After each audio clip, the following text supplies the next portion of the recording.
decade, the Gridiron offices of... Welcome to Countdown to Kickoff, live here in Oakland, California. The Cowboys are set to take on the Oakland Raiders in the first preseason game of this 2001 season. Welcome to the Jungle is pretty appropriate for fans here in Oakland. The Black Hole, as it's very appropriately called, we'd say. Coming up over the course of the next hour, we are going to give you a complete game preview of what you can expect in this football game. You'll hear from Cowboys head coach Campo, as well as Cowboys owner and general manager Jerry Jones. You'll meet the newest starting quarterback. Out on the field, and they looked to him to play well. And when he got hurt last year in that final game, I think the curtain was pulled on those guys at that point. I know that the Raiders depend on Tyrone Wheatley for the power, but here comes Charlie Garner, who can really give them the slash. The versatility. He takes over for Kaufman, who retired. And what they want from him is consistency. Kaufman was an exceptional player, could make exceptional runs, but he wasn't on the field a lot. I mean, it doesn't do any good if a guy doesn't play. Garner's tough. He's going to be out there. He's going to be able to catch the ball. He's going to be able to run the ball. He runs great patterns. He's going to provide toughness. That's exactly what the Raiders need. And we'll find out about the Raiders as they take on the Dallas Cowboys coming up at the top of the hour. Meanwhile, it was a huge day as far as the NFL is concerned today.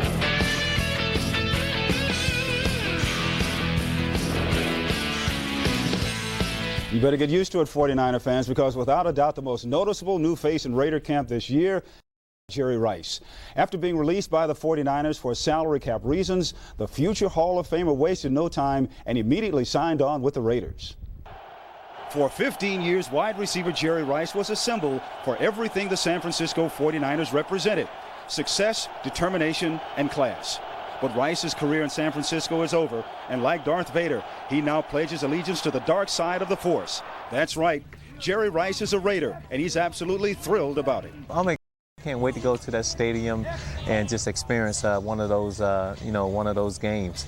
But just the silver and black in general, I always thought that was a very unique color, and never thought I would get the opportunity to wear it, but here I am. I know it's different type of attitude here, and the guys, they welcome me 100%. It was no type of animosity or anything like that. So, I think now it's up to me. I have to let them know that, hey, I'm serious. It's all about the silver and black, and I think I have done that. Rice's presence has energized the Raiders training camp. He's already becoming a team leader, and at age 38, he's the Raiders' elder statesman, and he's also an inspiration. Him being here lets me know that if I just keep, taking care of my body, then I can keep playing this game as long as I want to. And so he has meant the world to me already. Whatever he does for this team is going to be a bonus as far as I'm concerned. Now, if there's one concern about Rice, how he will handle his role with the offense. He's always been the go-to guy, but with the Raiders, he'll be the second option behind teammate Tim Brown. He's the guy here, man, and if I can come in and help this team out, get that momentum going, during the season, during the playoffs, and if we're able to kick that door in, it'll be great for not only me, but it'll be great for Tim and this entire organization. Now, Raider fans shouldn't worry about Rice and Brown clashing when the season starts. Future Hall of Famers have great respect for each other, and head coach John Gruden knows they'll make a great duo. It's very exciting. There's been a lot said about whether or not they could coexist, and I'm not a marital counselor. They're going to get along and they're going to be just fine. We just got to help them as a coaching staff. We got to try to win games, and I'm really excited about the opportunity to coach both those guys together. After being at Raider camp, there's no doubt in my mind that those two will get along. But Marcus, you know Jerry not only on the field, but Jerry Rice off the field as well. This guy's determined to play well. Even at age 38, he's excited about it. I play golf with Jerry up in Tahoe. I've never seen a guy grind so hard, so competitive. I won't be surprised if he plays well, but there's a big question here now, Jim. I mean, reputation, or is he still the same, Jerry Rice? Is he a great player, or is he a good player, or a very good player, or a good player, or an average player? We won't know until, the season. I mean, we won't find out. I mean, this guy, he's not going to get much time in preseason. We should see what he's going to do in the regular season. Clearly, he's not the same Jerry Rice, but they need great players to help them take the next step, and I don't know, even with Jerry Rice, they will be able to take that step, because the Ravens are still going to be very, very tough. Will his reputation help him that much this year? I don't think so. I think a lot of people saw I've seen over the last couple of years that Jerry has slowed down. I don't think corners are scared of Jerry as they used to be. Many years guys would be scared to death of Jerry Rice, but I don't think today, especially in the AFC West, I think most of the numbers that Jerry put up, the great numbers, have been in the NFC. In the AFC, I think they played him a lot tougher, and these guys are a lot more aggressive, a lot more bump and run, and it's going to be Jerry to get off the line of scrimmage because Tim Brown is the Z receiver. He's off the line of scrimmage. He gets the free releases. Guys are going to be up in Jerry's face, and we're going to have to see what he's going to do. Because I'm not scared of Jerry Rice. I'm a defensive back, but of course I'm here full time now. That's a huge reason. Okay, let's talk some Major League Baseball because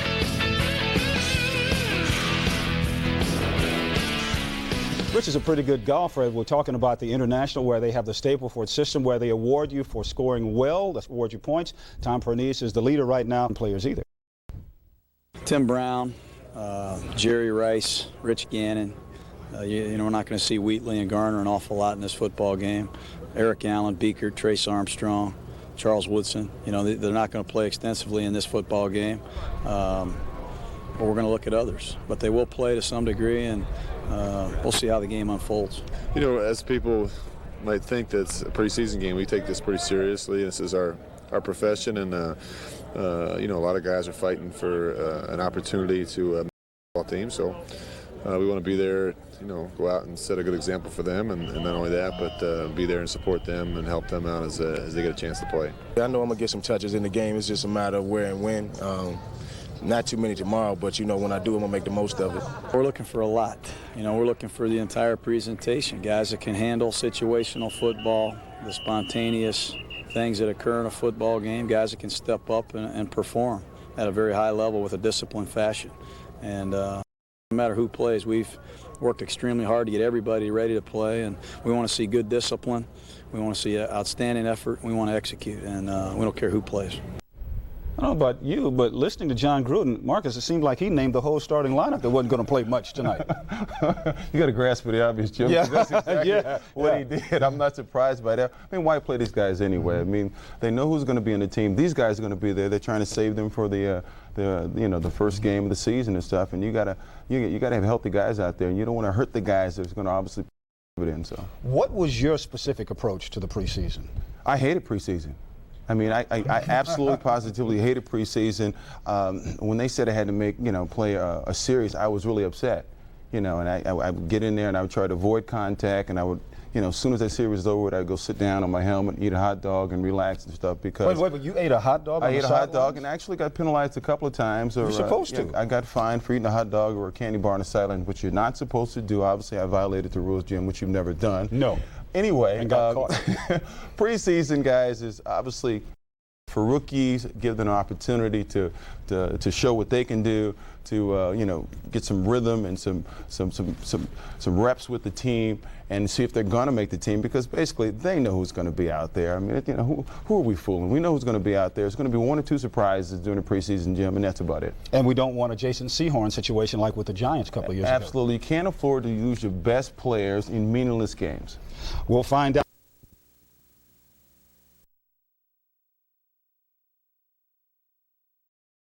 Strong, and with youthful spirit, Charlie Garner have raised expectations for a silver and black championship run this season. Now, as the 2001 season begins with a 5-week test with many questions only the players themselves can answer, remembering the fleeting glory and how close they were to a title a season ago, the quest for Super Bowl 36 begins today.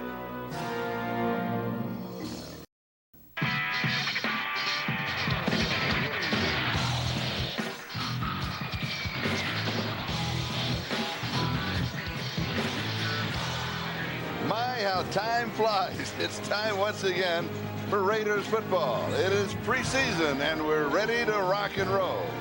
We'll start the Raiders preseason hosting the Dallas Cowboys. Hello everybody, I'm Charlie Jones along with Jim Plunkett, and Sean Jones is joining us during this preseason. But let's get right to it. Great season last year, but even more fireworks in store for us this year. Certainly will be, Charlie. Rich Gannon, the field journalist, this potent Raider offense has been given even more weapons to work with the addition of the great Jerry Rice. He holds 14, can you believe that? 14 NFL records.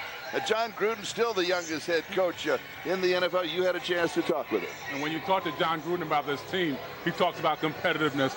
And they need the 5 preseason games. Normally you'll hear some complaints about having 5 preseason games, but with all the competition, they have a running back and a wide receiver position. The 5 preseason game will sort out who will make this football team. And we'll start the 5 in just a moment. Don't go away. We'll be back with the opening kickoff.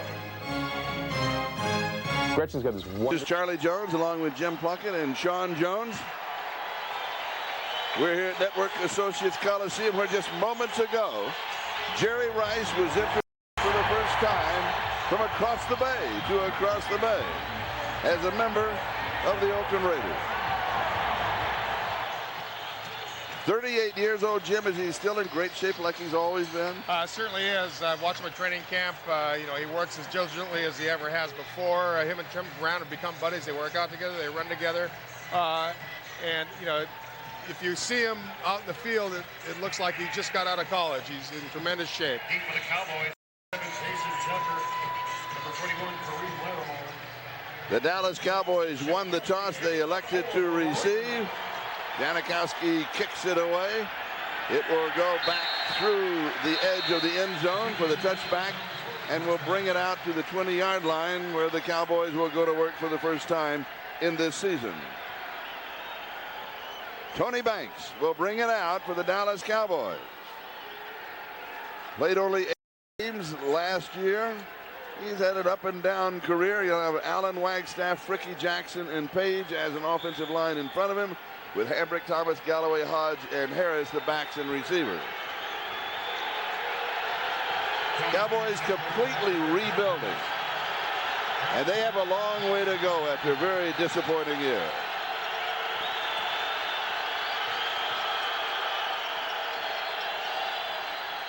And Banks will give to the second back through. That's Troy Hambrick. Hambrick can be either football or can be the fullback or a tailback.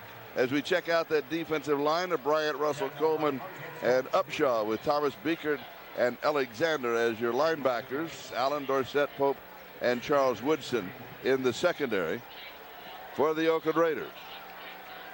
And the Cowboys open with a gain of 11 yards to the 31-yard line, and they pick up a quick first down.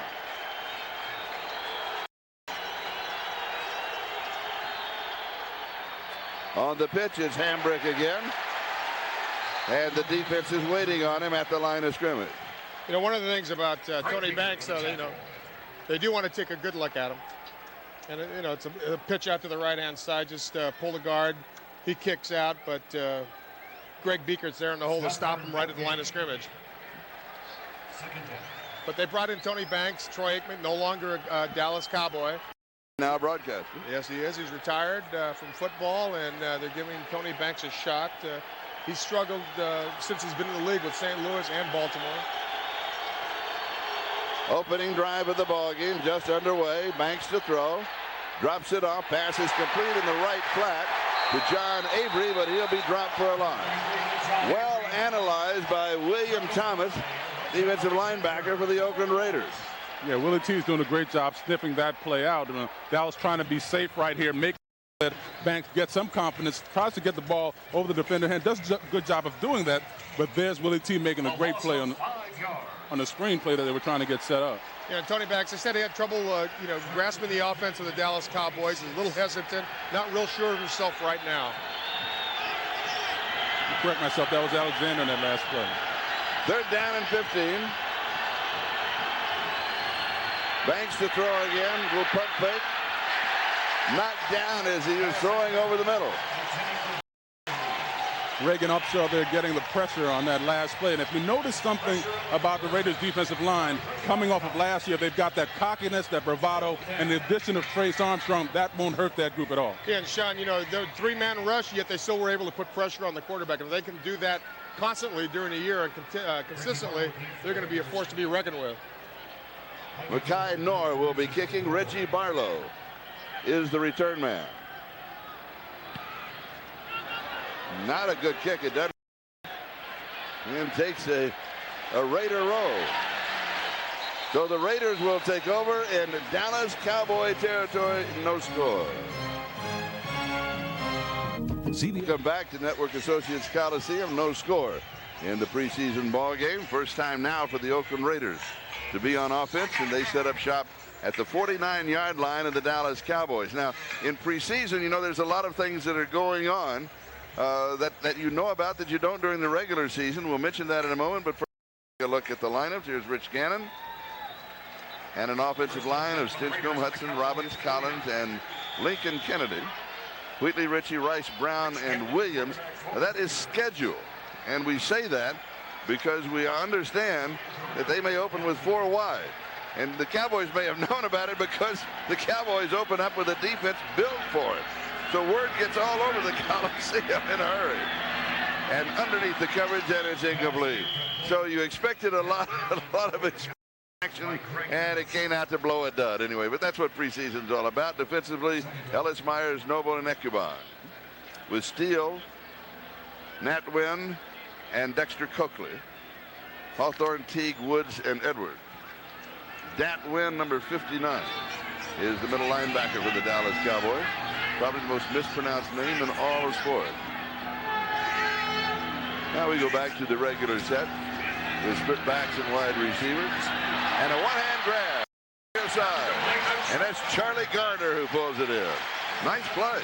Right off the bat, he makes a great one-handed catch. The ball thrown a little bit behind him by Gannon, but you know, he's able to adjust, stick his arm out, and make the grab. And you know, and not to knock Kaufman at all, but that would be something that would have been very difficult for Napoleon Kaufman to do.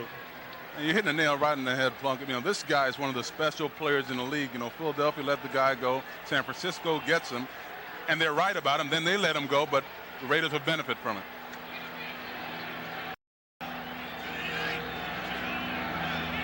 Third down and a couple. Tyrone Wheatley tries the right side, tries it again. You try and watch the official coming in from the far side to see whether, you know, if it's going to be a first down or not. It's going to be close. We could call it that. Darren Woodson makes the stop for the Cowboys. I tell you, though, with that lineup of Rice and Brown, there's not one quarterback in the probably entire world like to be in that position. Those two guys out there, and the numbers those receivers have put up over the years. You're going to miss it by the length of the football, a little less than that. Well, do you go for it? It's preseason. It's your opening drive. Do you set the scene for the year right here? Well, I think you might try to, and it looks like apparently Coach Gruden is. You know, this is earlier in his career, these are some of the things that he tried to do. He was very stubborn, and he tried to get in situations like this and come up with a first down. Up short several times, but it was a growing, learning experience. But, you know, obviously it hasn't deterred him, and he's going to try it again. He's got confidence in that offensive unit. There's no question about that.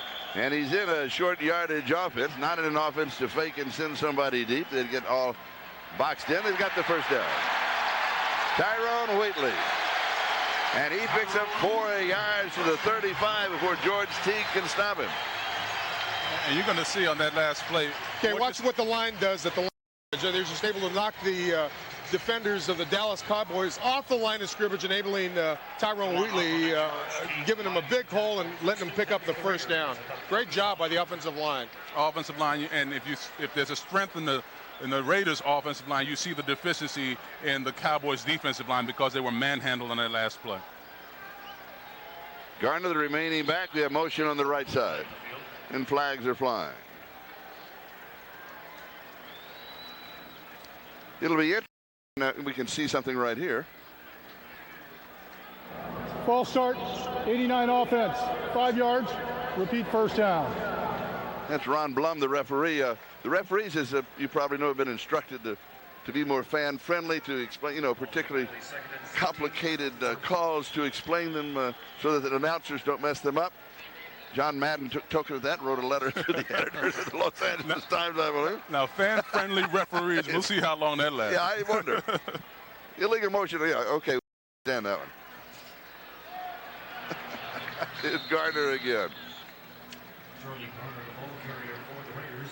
No, but Dan, that win with the tackle. Excuse me, Charlie, but talking to the coaches at training camp, both offensively and defensively, they feel that this team is way ahead of a year ago. Last year, they had 22 new players on the squad, and yet they were able to get to the championship game. This year, just a few additions, granted key personnel, but they feel they're way ahead at this time in training camp.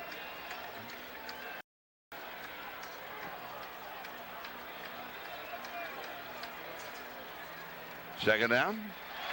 On target. Jerry Porter on the receiving end.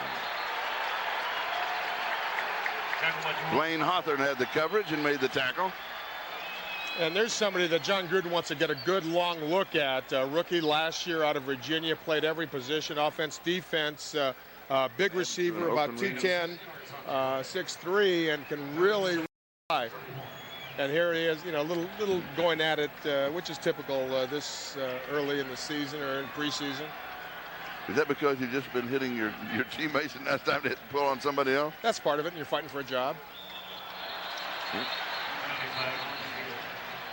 Penalty flags again. Mo Collins on that offensive line for the Raiders. And expect to see a lot of those flags today, like Jim was alluding to. This early in the season, you're going to see, Ball start, 79 offense. Yards, repeat third down. Everyone's not completely polished yet, so the timing is going to be off, and you'll see some of these offsides and illegal procedure type penalties this early in the first preseason game.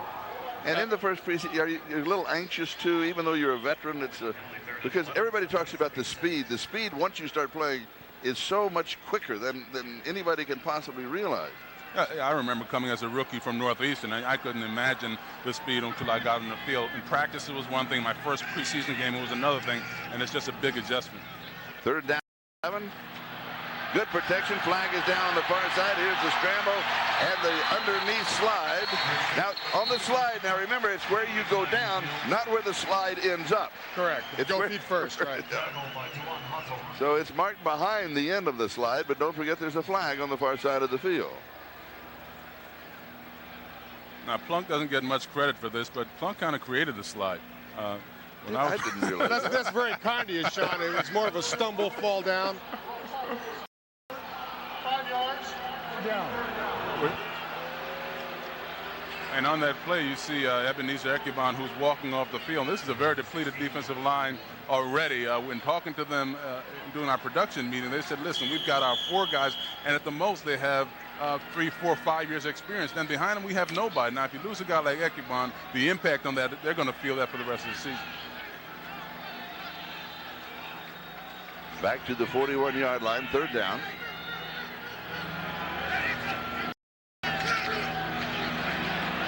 Gannon goes deep into the far corner, and it is incomplete. Reggie Barlow, the intended receiver, and Dwayne Hawthorne had the coverage. So it'll be fourth down. And they just sent Reggie Barlow on and up. He's mostly a special teams guy, kick return, punt return guy, with a lot of speed, a lot of ability. They want to see what he could do in that situation. Ball was a little underthrown.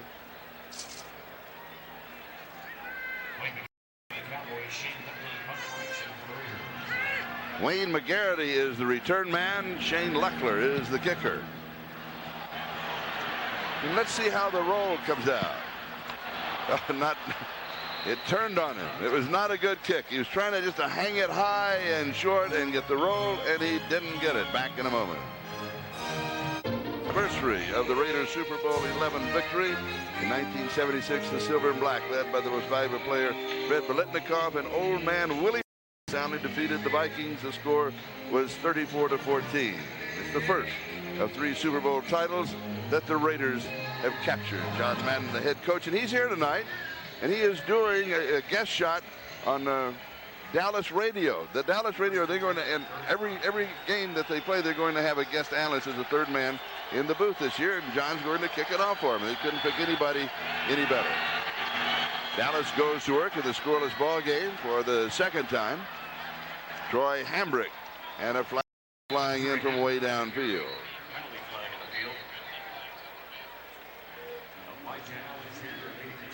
Not a very auspicious start for the Oakland Raider offense. Sean, seemed as if, I don't know, like a little out of coordination. Does that make sense?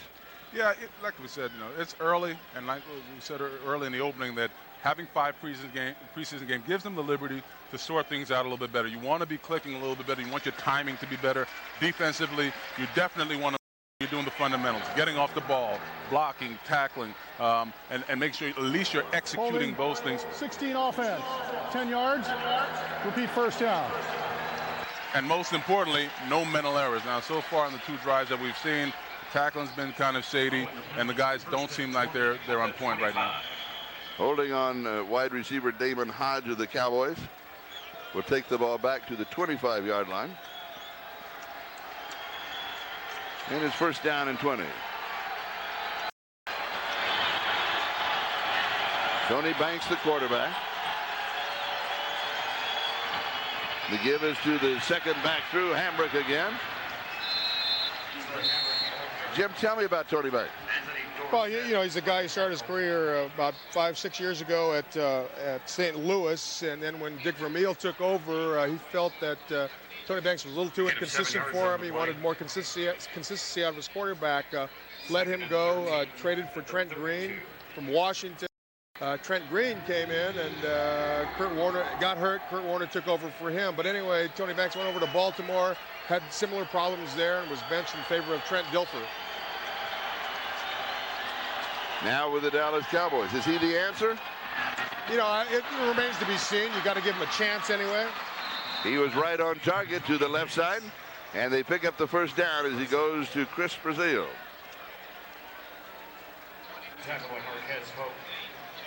Yeah, here you go. He makes a perfect read there. Blitz. Charles Woodson was coming on a blitz, but it was a quick pass outside to number 85, Chris Brazil. Picks up 22 yards on the play and a first down. The ball at the Oakland 47-yard line. We're in the first quarter and we're scoreless.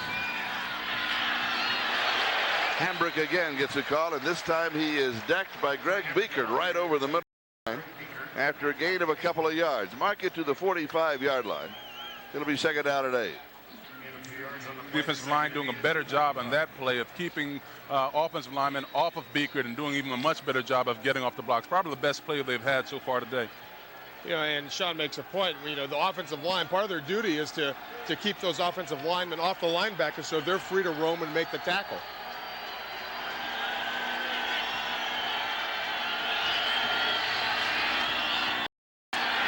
Banks to throw, far side, overthrows everybody.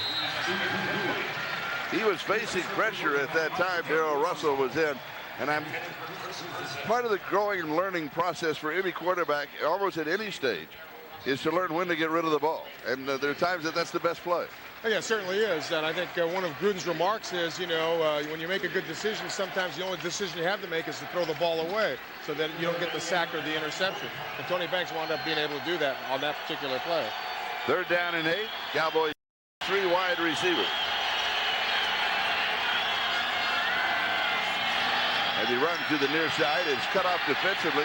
Excellent defensive play, and what looked to almost everybody that they were going to be throwing. Michael Wiley for the Dallas Cowboys, and brought down by Charles Woodson. You're going to see the play here by Alexander getting the pressure up the field. But more importantly, what you see on that play is that a bunch of guys getting up the field. You're always taught, let's create a new line of scrimmage on the other side of the ball. When you give them fits because the running back has no angles to hit. If you keep working up the field, you have a much better chance of having success on the defensive play. Makai Dora will be kicking. Reggie Barlow with the fair catch. Tries to fake off everybody.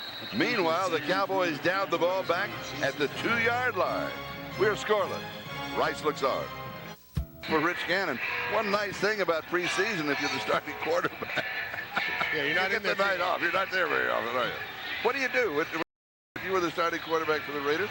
And what does he do now? Look on from the sideline, worst seat in the house? Yeah, well, it's not so bad though. You get to listen to what's going on the sideline, what Coach Gruden has in mind, and you see from a different perspective as well. Obviously a lot of quarterbacks learn from that sideline before they even got a chance to play. And he's going to go, what plays are calling in certain situations and see if Bobby Hoyne is executing it correctly. They're eating sunflower seeds. Yeah, that too. Boy, so Tyrone Wheatley just looking to get a little bit of running room, some moving room. Maybe a yard. That's about it. But you hit on the plunk. You know, preseason is a time for guys to develop. You're putting in the game plan. You're trying to figure out what's going to work, and more importantly, Gannon and Hoying are two different kind of guys. So now certain plays that a Gannon will run, a Hoying may not like. So through the process of preseason, that'll help his development, and it'll also help the coach to have more confidence in terms of calling plays for him during the season. John Ritchie is the remaining back. 3 wide receivers, 2nd down and 10. Now the balance shifts to the right. Pump fake goes deep and overthrow. Has a man open momentarily. Earl Riley was there. Jerry Porter.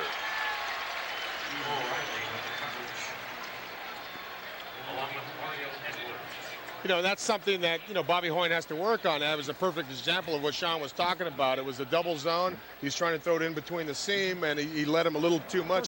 Safety. Unnecessary roughness. Number 30 defense. 15 yards. First down. To come over and really land a blow on Jerry Porter. Do you agree with that call?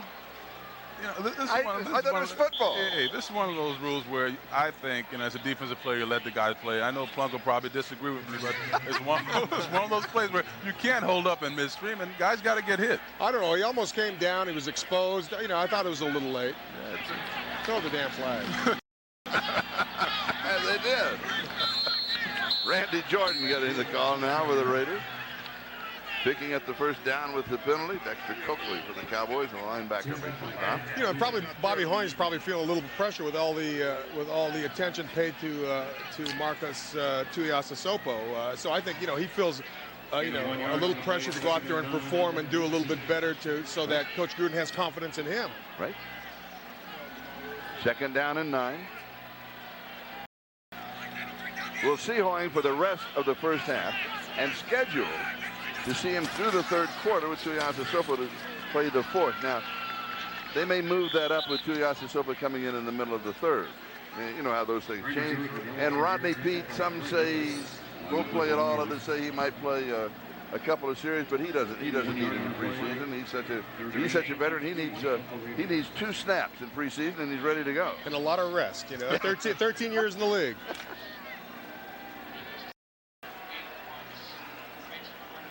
Third down and 8 from the 20-yard line.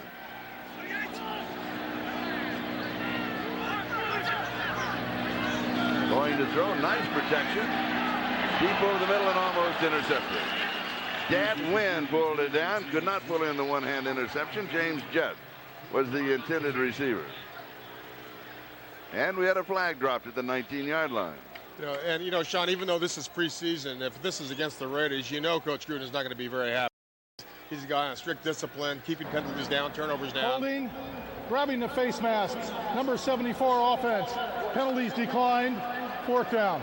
Matt Stinchcomb gets the call, and that means that Shane Leckler will be kicking it away. No, but you're right.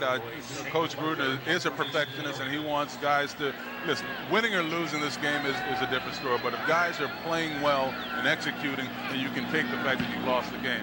Ooh, good kick. Garrity backs up. Takes it at the 26-yard line. Looks for a block. Cuts back. And got the root. Has only one man to stop him. And he slips through. Are you ready? Of course. There's a flag back at the 33. Derek Gibson got him at the 1-yard line. And that was their #1 draft pick, Charlie. And that's the reason, the great speed that he has out of Florida State. Does a great job of fending off the and making the tackle there. Initial indication is against him. And McGarity is really winded. Here's the call.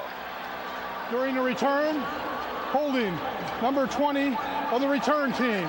10 yards, first down, timeout. Holding on John Avery. You were by the play, but Lecter actually does a heck of a job Giving Gibson a chance to make the play. We'll be back. Here's John Avery, a little conversation on the sideline, and watch the screen in the back right-hand side. You'll see him just coming across. Right there. There it is. Right there he is right there as he comes across with the block from behind. First and 10 at the 23 for the Cowboys. So at the 23-yard line, and Tony Banks stays in the ballgame. Cowboys carrying 4 quarterbacks. Their schedule, each to play a quarter. Banks comes out throwing far side, and he is on target. He has a good arm, doesn't he? Yes, he does. He's a big, strong kid, 230 pounds, out of Michigan State, 6'4". I mean, he's got good size to him. It's just, a matter of finding some consistency to him. Yeah, he took a lot of pressure last year in Baltimore, but he actually had some pretty good games from early in the season when they had no running game. And when Trent Dilfer took over, they had the running game, so I think he got a bad shakedown there. I think he's a pretty good quarterback. And they didn't win with their quarterback anyway, did they? There you go. They won with their defense. Yeah. There you go. Inside handoff that was a bit stumbling at the beginning of the play, but it's not picture perfect, but picks up, maybe 12 or 13 yards. Robert Thomas, the ball carrier, and Alexander finally stops him for the Raiders. One of the things that they've done, I think they've had 3 plays now of at least 10 or 11 yards or more running the football, and that's very unlike the Raider defense. They're pretty good against the rush. And any defensive board, you're always going to have a thing on there called big plays, and that will be runs over 10 yards and passes that are caught over 15 or 20 yards. And I think so, just like you said, Plunk, so far they've given up at least 3 big plays. Banks throwing over the middle, and it is incomplete. Chris Brazil again. Corey James had the coverage. Speaking of the Cowboys running, we will not see Emmitt Smith tonight at all. We'll go back to the coverage by James, and we'll talk about Emmitt Smith later in the telecast. Hey, Torrey, so much is made about specialists in this game and why the need is for an extra cornerback. With a guy like James, who could be a starter on a lot of teams, adds that kind of depth to your football team, and you need that kind of play in the slot when you go nickel or whatever. Now he's shown what he can do in a regular side of the defense. 2nd and 10 at the 43. Here's Hambrick. And Hambrick's going to, he may pick up the first down. Looks as if they're going to give it to him with the mark, and he deserved it. Corey James with the tackle. And there's another one of those big plays around that will just kill you, because then they don't have to throw. They're in a situation where they can throw when they choose to throw, and that puts the defense in a very awkward, uncomfortable position. Now at the Oakland 46-yard line, first down. Well, what's happening here, you have a defense that was supposed to play maybe 1 series or so as a group, and now you can hear the coaching staff say, okay, we're going to play till we play right. Guys are not getting off blocks. Now you'll see the urgency to get off the field.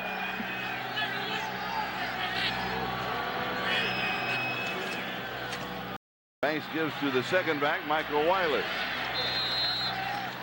And he's going to have a couple of yards. That's going to be about it. Normally he's the 3rd down back for the Cowboys. Tony Bryant with the tackle. Chuck Bresnahan, he goes all out in preseason as he does during the regular season, and there he is, calling the signals, and he doesn't hold anything back. He blitzes in these preseason games. Before, there used to be an unwritten rule that you wouldn't blitz. Played pretty standard until maybe the last preseason game of the year, but that's no longer the case. 2nd down and 8. Scoreless first quarter. Some 35 seconds left. To the left. Banks fires to Chris Brazil. Brazil was covered, too. He had to drill it in, and he did. He's got a strong arm. Anthony Dorsett was there for the Raiders. And Brazil did a good job of keeping the defender in back of him, and he had to go through the defender to get to the ball, and he just couldn't do it. Yeah, it's just Brazil running a shallow crosser. The coverage is actually there. He just makes a bad play in getting the ball out. But if you can have tight coverage like that, that's bad a play. In terms of getting up on the receiver, you'd like to get the ball out at the end of the play, but that was a bad play. And the first quarter comes to a close. It is scoreless. And we'll be back with the second period in just a moment. Don't go away. It's gorgeous here in Oakland tonight. Back the Dallas Cowboys, as you obviously can tell, will not be playing tonight. He really doesn't need it. One of the truly great runners in the history of the National Football League. He is 3rd in all-time rushing, behind Walter Payton and Barry Sanders. He needs only 103 yards to pass Sanders. He'll do that this year. It may take him a year and a half to take over the total lead. from Walter Payton, but I expect him to do it before his career is over. Neat man. Pass complete. Nice reception by Jason Tucker. Pass was a little bit low from Banks, who stays in as the starting quarterback for the Cowboys, and maybe perhaps like the Oakland Raiders feel that, you know, we're going to stay till you get it right, till you get enough work, because you're going to be the man. At least that's the whole idea right now. And if you are, then you need the work from the get-go. Plus, they had this drive going before the quarter ended, and they wanted to see him complete the drive, I think. Ball was thrown a little low, a little behind, but Jason Tucker, great catch. And to talk about the receivers, I will maybe after this play, if I can. Well, let me think about it. Sean and I will vote. Flags are down. Good time. We'll have some time. Talk about the receivers. Well, you know, without Joey Galloway in there and without Rocket Ismail in there, the two starting receivers they had tonight, Chris Brazil had only 2 receptions last year, and Damon Hodge only had 4 receptions. So he's working with some very young receivers out there who... Offside, 91 defense, 5 yards, repeat first down. And then Reagan Upshaw. Who have the potential of being very good or great receivers, but they don't have the experience, and so that's a little bit of a problem for Tony Banks as well as learning the offense. And what stands out right now, you're talking about first unit against first unit, and the Cowboys are doing a pretty good job of staying in the game. You would think that the Raiders will be a lot further along, but if this is any indication right now, the Cowboys are doing a good job of staying in the game. First down and 5. And Banks will pick up the first down. Greg Biekert with the tackle. You mentioned Rocket Ismail and Joey Galloway. They are not playing. They will play in the preseason. They're still coming off of ACL operations. They're still doing, so it just is a matter physically, when they're ready to go. But they should be ready. Everybody has their fingers crossed to play at the beginning of the regular season, the Sunday after Labor Day weekend. Absolutely correct, Charlie. First down, Cowboys.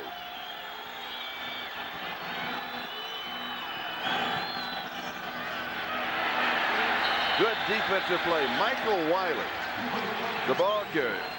And that's a fellow Northeasterner, Josh Taves, on that right there. And what you're seeing right here now is fresh legs. Taves comes in to the ball game, gets up the field, and makes a great play right there. They've taken their first defensive line out on that play before, and now they've got their younger guys in there. Taves making a good play, getting up the field, and making a tackle for a loss. And what makes that work, Sean, is penetration. He gets in the backfield, disrupts the play early. The running back has no chance at all. Now, there could be an argument that he ran around that block, but he made the play, so that's it's okay. Right.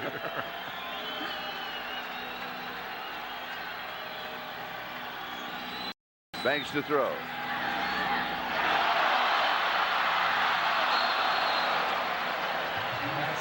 Johnny Harris was there for the Raiders. Johnny Huggins, the intended receiver, and the juggling act at the end of the play. You thought for a moment that the Cowboys were going to come up with it.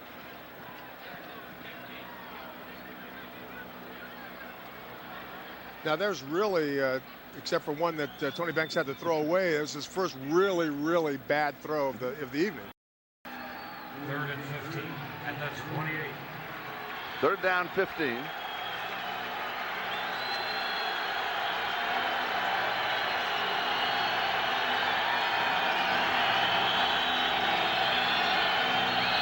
Crowd getting involved.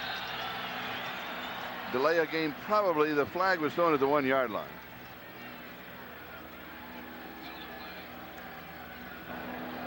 Delay a game, offense, 5 yards, 3rd down. Plunk alluded to that last play where Banks tried to get that ball in, and Johnny Harris making a good play on the ball. And it's one of the many positions on this football team where Coach Gruden has alluded to where the competition is so tremendous. They have a pretty good idea which guys are going to make this football team. Through these 5 preseason games, we'll find out what the makeup of this team is going to be. 3rd down and 20. Do you go long or just try and set up the field goal? I think you try and set up the field goal, but too late. Whoa, that made field goal range. DeLawrence Grant from Oregon State, taken in the 3rd round of the draft, has the sack. DeLawrence Grant, rookie out of Oregon State, made a name for himself late in the season because no one really knew about this kid. They thought it was an undersized kid, but his work ethic, the kid's going to work hard on every single play, and ran a 4.6 40 at the combine. That got the kid drafted. Nora will be kicking. Eric Metcalf. The return of Eric. Calls for the fair catch. Under it, throws it in at about the 13-yard line. We remain scoreless. Back in a moment. Lawrence Grant picks up the sack and a big smile on his face. Oh, no kidding. That's a good-looking kid there. And I'm sure he's thrilled as can be. He's fighting for a spot on this football team. Drafted in the 3rd round. Meanwhile, Quincy Carter, taken in the 2nd round by the Cowboys, is loosening up, and so he will replace Tony Banks on their next series. And you think with the addition of Trace Armstrong, why do you draft DeLawrence Grant in the 3rd round? Well, you know, it's always been the philosophy here that you can't have enough good pass rushers. And this kid continues like this, he can be a good one. Raiders start at their own 14-yard line. Pump fake to the left, come back over the middle. Is it complete? Yes, it is. Yeah. Roland Williams juggled it for a moment. Not a happy night for Roland. The death in the family earlier in the week, and we'll be going home as soon as this game is over, and we'll miss practice and come back latter part of next week. But he wanted to play here. He wanted to be here tonight. Roland Williams, they really believe they've got a find here. You know, after losing their starter from last year, they think that this kid, you know, for what they paid for him, they got great value from him. I think they got him for a 4th round pick. They got great value from him. Roland Williams again on the receiving. Dwayne Hawthorne was there for the Cowboys. Well, you talk about Roland Williams at training camp, though. He's always got a smile on his face. He's laughing. He's joking. All the other his teammates want to know why he's so freaking happy at practice. He's having a good old time now there. And, you know, what I can't believe is, you know, for the high-powered St. Louis Rams a year ago, he only caught 11 balls. That's why he's got a smile on his face. I guess. I think he'll catch more balls here. They're throwing to me. 3rd down and a couple. Swing flat has the 1st down. And down the sideline. Mondrell Fulcher. Hawthorne stops him. The Raiders with 6 tight ends in camp. And is that position really up in the air as much as it seems? Well, you know, obviously Roland Williams is going to be here. I don't think there's any question about that. They traded for Bjornsson as well in the offseason. So, you know, it might be up in the air quite a bit after that. 1st down, 40-yard line. Pass complete over the middle. Flag is down in the backfield.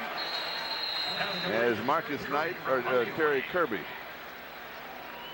is on the receiving end. Michael Myers is there for Dallas. We'll check out the flag.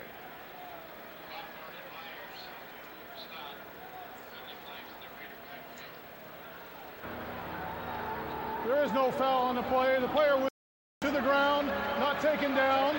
2nd down. See, friendlier refereeing.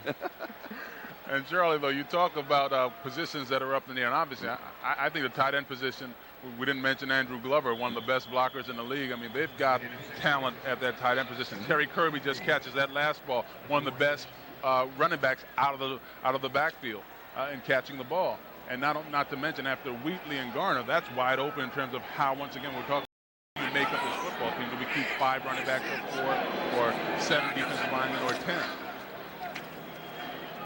It's all part of the master puzzle. Yeah, it is.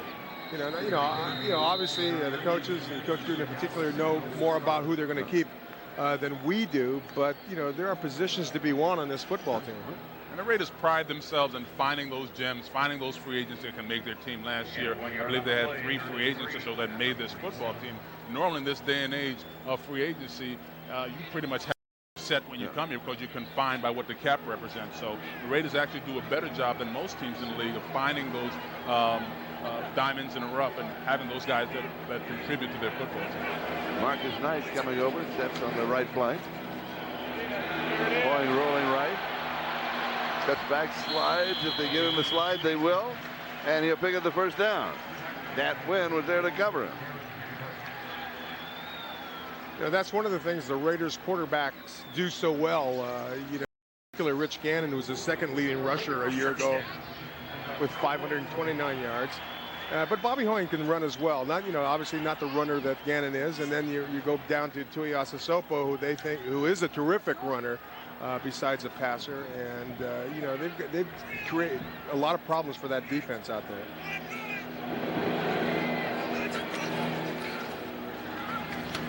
Back to the ground. Oh, good continuing effort by Terry Kirby.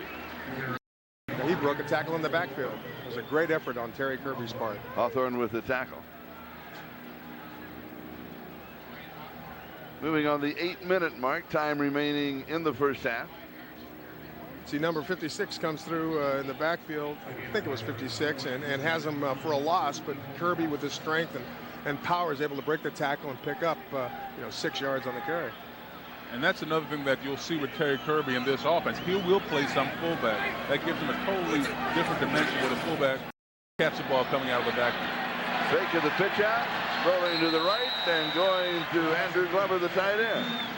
Well, all of a sudden, the offense is featuring the tight end. Now, this is something else that they do in preseason. They decide, maybe like what we were talking about. Yeah, they got to make some decisions at tight end position, so let's throw in a different tight end. Let's see what they can do, and they can produce. Well, I think that's part of the philosophy. Sure, you know. Well, you know that it is. I didn't just make that up. But, you know, there's some coaches that just want to work on one play and make sure that they're. You'll find in John Gruden, he's going to throw the whole playbook at you, and he's just going to keep coming with what he thinks should work, and then you better be able to stop it. Jerry Porter. And there he gets a little bit of a glimpse of just how good Jerry Porter can be. You know, he goes down low for the pass from Hoying, goes to a knee to make the grab, so he secures that, number one, gets up, puts a move on the defender, and picks up a few extra yards. And, you know, straight on, big, strong kid. At the 27-yard line.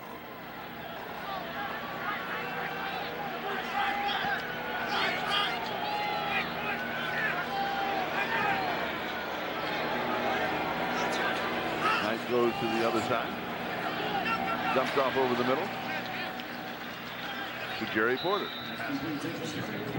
Hoying has completed 6 of 8 passes thus far. Mario Edwards with the stop. Porter was down a little bit. Up. And, you know, here a little pass over the middle can be dangerous because the defenders are closing on you after you make the grab. And he makes a grab, and, you know, three defenders, you know, knock him around. But he got up and got back to the huddle, and he seems to be fine. At the 22-yard line. 2nd down and 5. Now 7 of 9 for 54 yards. And out of time. Oakland. So the Oakland Raiders take the timeout. We'll step aside. We'll be back in a moment. We're back. Jim Plunkett, Sean Jones, I'm Charlie Jones. George Atkinson is roaming the sideline for us. We've got to get George involved in the telecast. He's been a busy man, working most of the day. But we have him here in the coolness of the evening. Very beautiful weather. Oh, it is. Lovely weather. 22-yard line.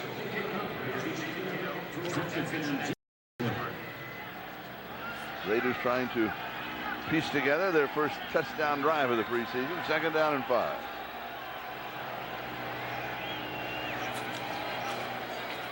Hoying to throw. Goes back underneath the coverage to the 19-yard line.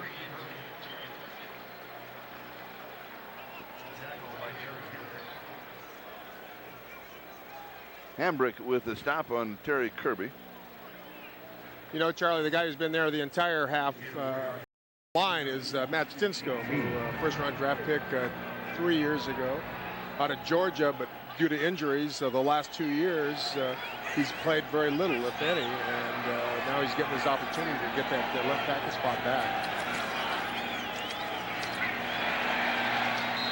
First down, 15-yard line. Kirby picks it up. Kirby's looking good in this preseason game. Yes, he is. As Sean mentioned, you know, all these Wheatley, Garner, Jordan, Kirby, Metcalf, haven't seen much of being a rookie, but you know, all these guys have ability. They're all experienced backs. They've been in the league for a number of years, and you know, they have a lot to offer to a football team. But it's going to come down to numbers in the end, and on who can make this football team. Not that they can't play here, but you know, they're just going to run out of spaces. Ball now on the 15-yard line. Play action fake. Timing flare into the end zone right at the corner, and Jerry Porter, the intended receiver. You know, and Charlie, although it was a little high, I think Jerry Porter was looking directly into the sun in that corner of the end zone, and it made it that much more difficult to come down with the catch. And I think under normal circumstances, without the sun being there, I think he might have been able to do it. But the ball, you can tell by the shadows. The ball is a little high, but that would have been a great catch on Jerry Porter's part. And running the right-hand corner in the shade. And, you know, you got to think of these things. Hey, you know what? You should. You're absolutely right. Or as a quarterback would say, catch it. I'll run with it. Oh, no slide. He's looking for touchdown. Sean, did that remind you of anybody? Bobby Hawk. Jim Plunkett. I was going to say, not me. I don't think Bobby's learned how to slide yet, because he's actually just looking for a place to fall. I think you're right. You are right. So spot the ball at the 3-yard line. And it's first down and goal to go. And remember, this drive started at the Raider 14-yard line.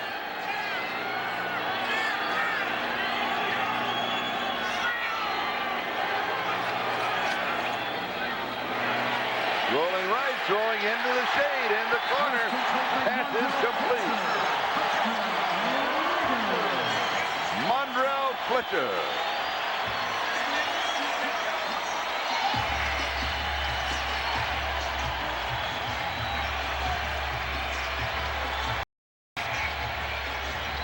You know, it's a play-action pass, double tight end on the right side, and they just go for the run fake, and Mondrell Fletcher is all alone in the corner. One guy couldn't cover two tight ends in the corner. And as Charlie said, this drive started on the 14-yard line. Now you're talking about the good work that you want to see in a preseason game. Not only for the players, but for the coaches. You get to see a bunch of different personnel, and you get to see a lot of different field positions so you can implement your game plan. Raiders have the early lead. They're out in front, 7-0. They're out in front by a score of 7-0 with 3:36. That is the time remaining here in the first half. Janikowski will be kicking it away. Kareem Larimore and John Avery are the deep backs on the kickoff return. Avery on the right and Larimore on the left.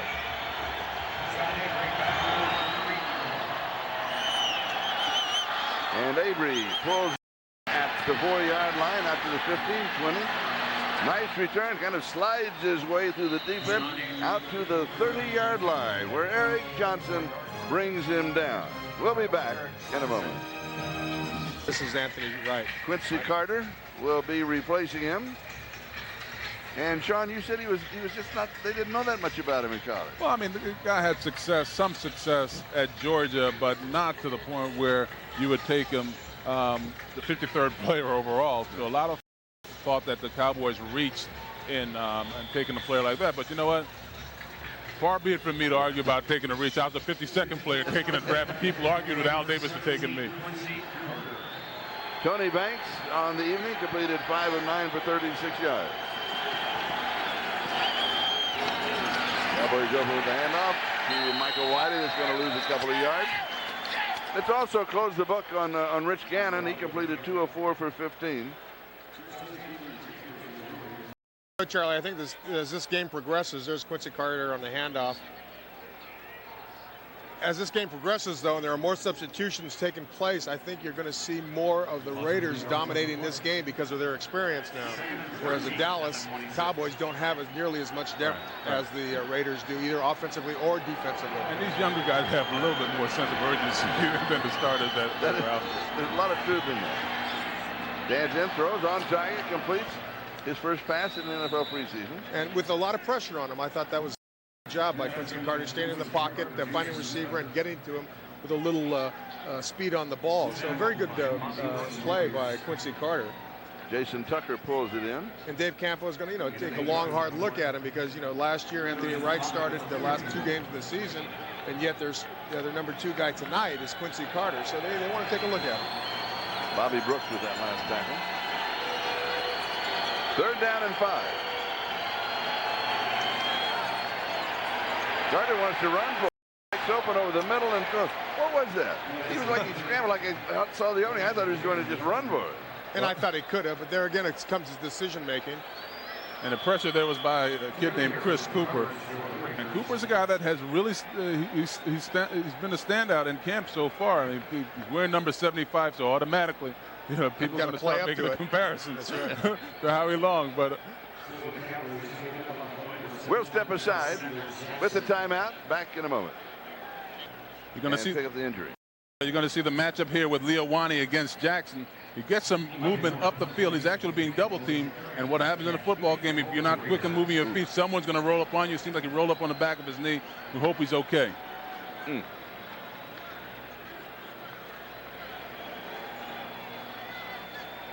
see the play right there, just rolling up on the back. I mean, that can't be prevented. You can't feel that, It's not like, it's like one of those blind shots. They're always trying to protect those quarterbacks with blind shots. Protect those defensive linemen from something like that. Nora kicking. Metcalf, the return man, strides forward.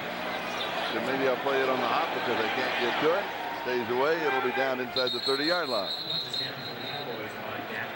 And with that play, the 2-minute warning. So we'll be back in just a moment. Welcome back to this gorgeous evening here in Oakland. Now, Cinder Jackson a moment ago was injured and then taken in for the Rays. Boy, we hope they're negative. Oh, you certainly do. As Sean said, it was unpreventable. He couldn't see the guy behind him. Plus, he was being pressured up from the front side. So it was a very difficult situation for him to be in. Raiders now at their own 30-yard line with 1:54 seconds. That is the time remaining in the first half. And a precarious 7-0 lead. Bobby Hoying scrambling out, a little pump fake, and he's learning how to slide when he's pulled down from the collar. Demetrius Underwood is teaching him. Here's the hurry-up offense. Yeah, it looks like they're going to practice their 2-minute drill in this situation. Running back split. All the time in the world, too much time. Too quiet out here, and they finally got him. It looks like he was focused, his eyes down the field, not looking to the short routes on the side. Terry Kirby on his left sideline was wide open. Number 17 down at the bottom was open because they dropped off trying to prevent the big play. And the Oakland Raiders will take a timeout. And there in the back, you saw Run Jones, who comes out with the water in the towels. He's an icon here. And that's one of those things where Bobby has to know to throw that ball away. It's a coverage sack all the way. Cowboys are actually changing up their defensive scheme a little bit, knowing that they don't have the strength at the corners that they've had, and well, actually they haven't had in a while. Right. But they've become a lot smarter and figured, we're going to play a lot more zone with our guys. Hopefully, we have enough pressure from the front to at least make something happen so our linebackers and our corners can make some plays on the ball. What happens, though, as a quarterback, to that internal clock? Because, it expired on him before he realized it. Yeah, it certainly did. And sometimes that happens. You think you have more time than you do. And then sometimes, you should at least throw the ball away and get back to the line of scrimmage. 3rd down.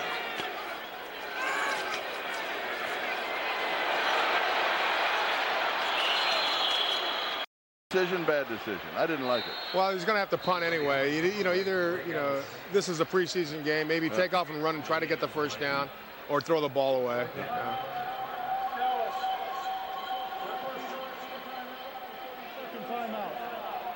But those 3 plays took a total of 43 seconds. Giving Dallas time to get the ball back if they get good field position in particular, and do a little 2-minute offense of their own. And Dallas takes the time out to stop the clock with 1:11 to do just that. And Shane Leckler will be kicking to Jason Tucker. And Gruden wants to get the work in on his 2-minute offense. They break it down actually from 4 minutes. They'll have a 4-minute offense. and then they'll break it down to a 2-minute offense. So you know they want to get this kind of work in to see how the quarterback will respond in a 2-minute situation. Gruden did not look happy. He seldom does. Yeah, you think you can tell when he's not happy? Good kick.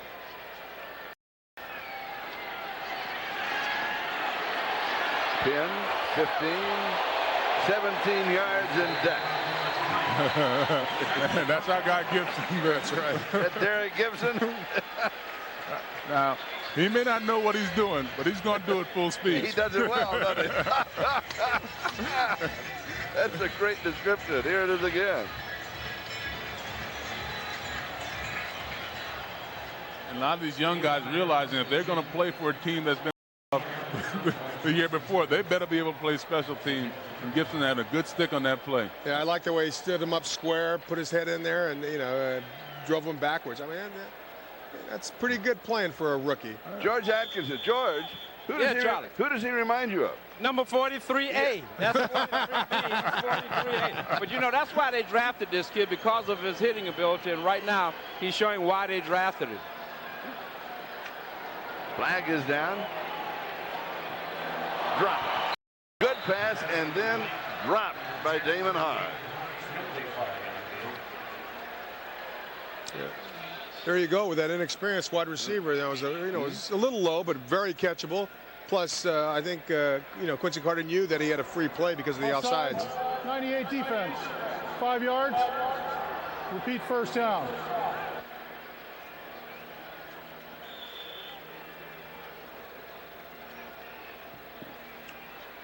Emil Ekio now at the 40-yard line. First down and 5, 54 seconds. Time remaining in the half. Carter. Quincy Carter, tackle. He's brought down, and he wants a timeout.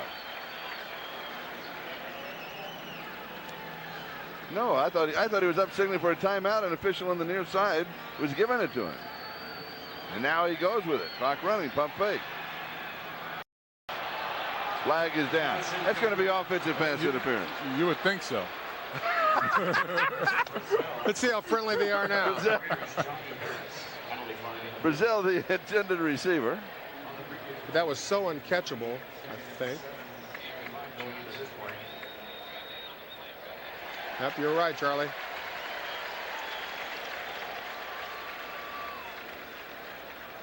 I want to see a little more of this Carter, though. He has a strong arm.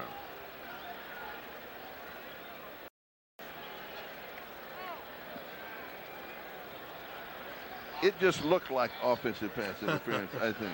Yeah, it certainly did. It did. He pushed off. Yeah. Actually, Johnson defensive back did a pretty good job of playing the route very well. And, start out looking like it could have been a double move. It Pass wasn't. interference. 85 offense. 10 yards. Repeat second down. Did a good job of running with the receiver when he made his move upfield, but ever, when they throw a flag, look like you're guilty. Always point to the other guy. 3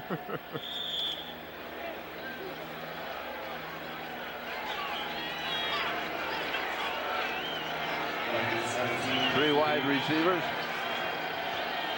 Second down, 17. Underneath the coverage to John Avery. That is complete to John Avery.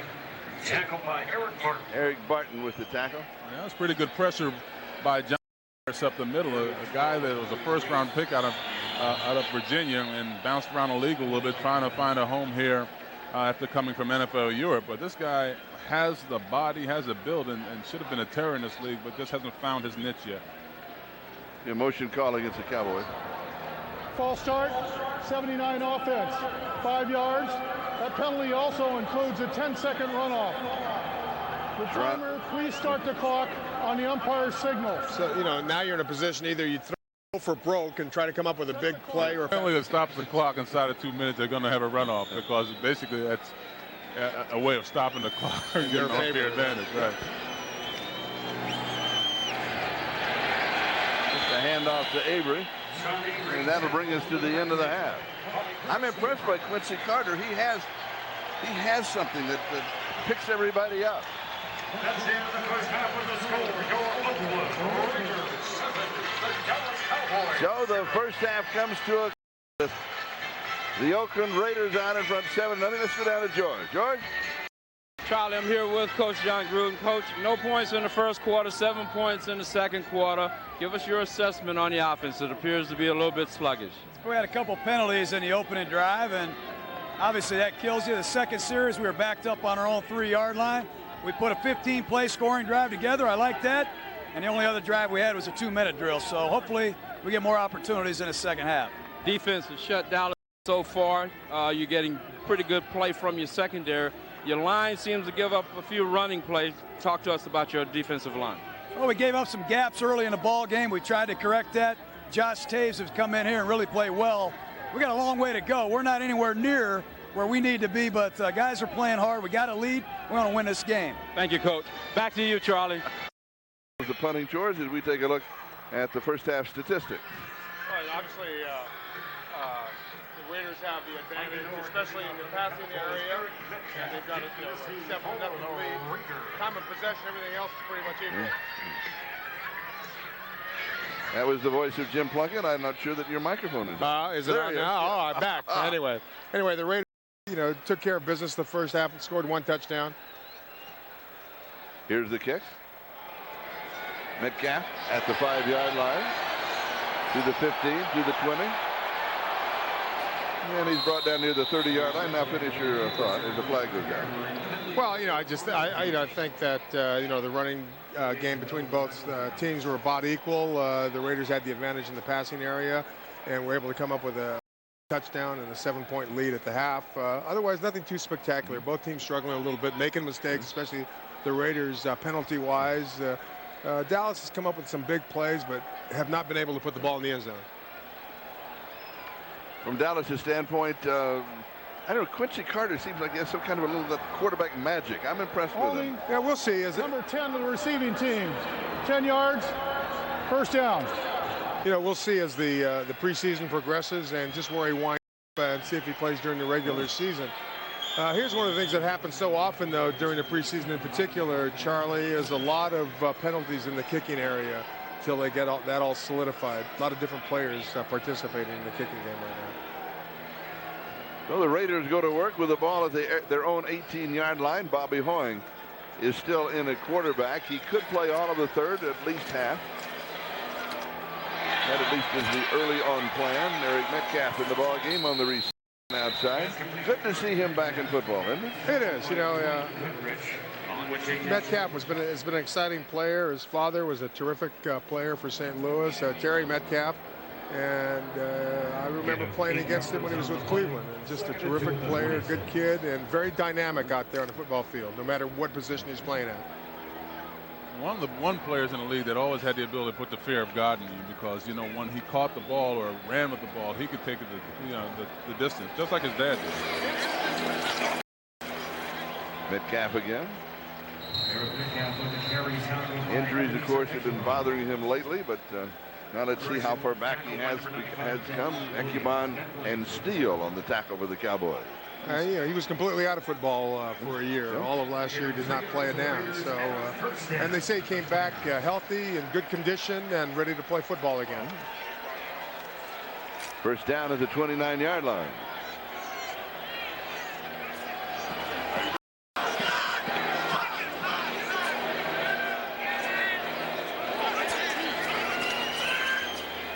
Hoying set to throw.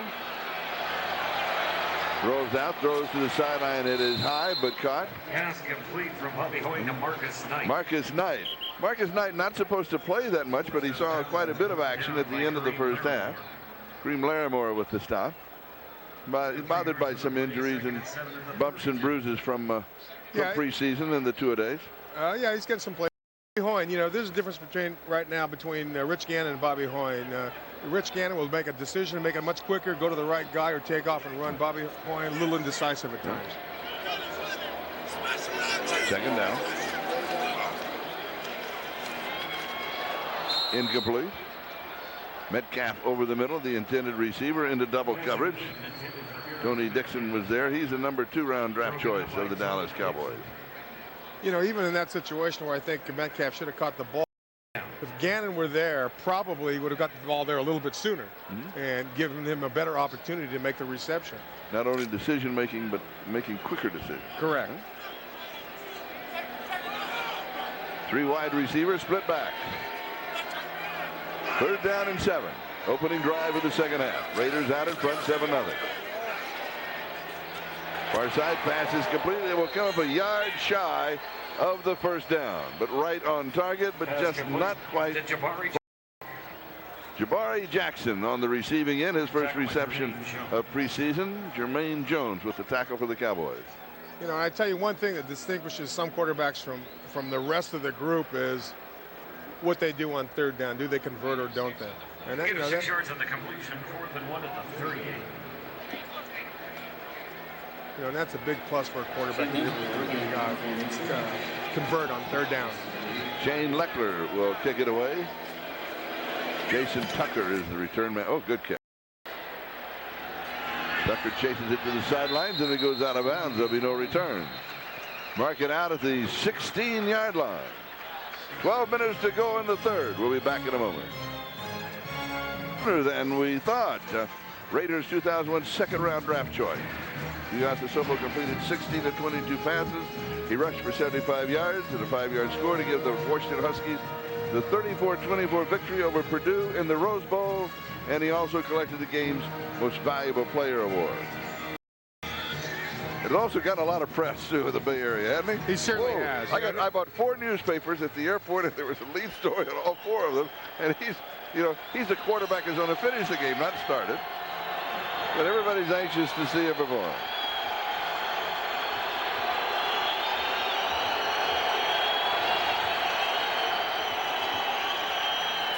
Quincy Carter, the quarterback for the Cowboys, hands off to John Avery. Harris once again doing a good job getting up the field, but not getting off the blocks and making a tackle.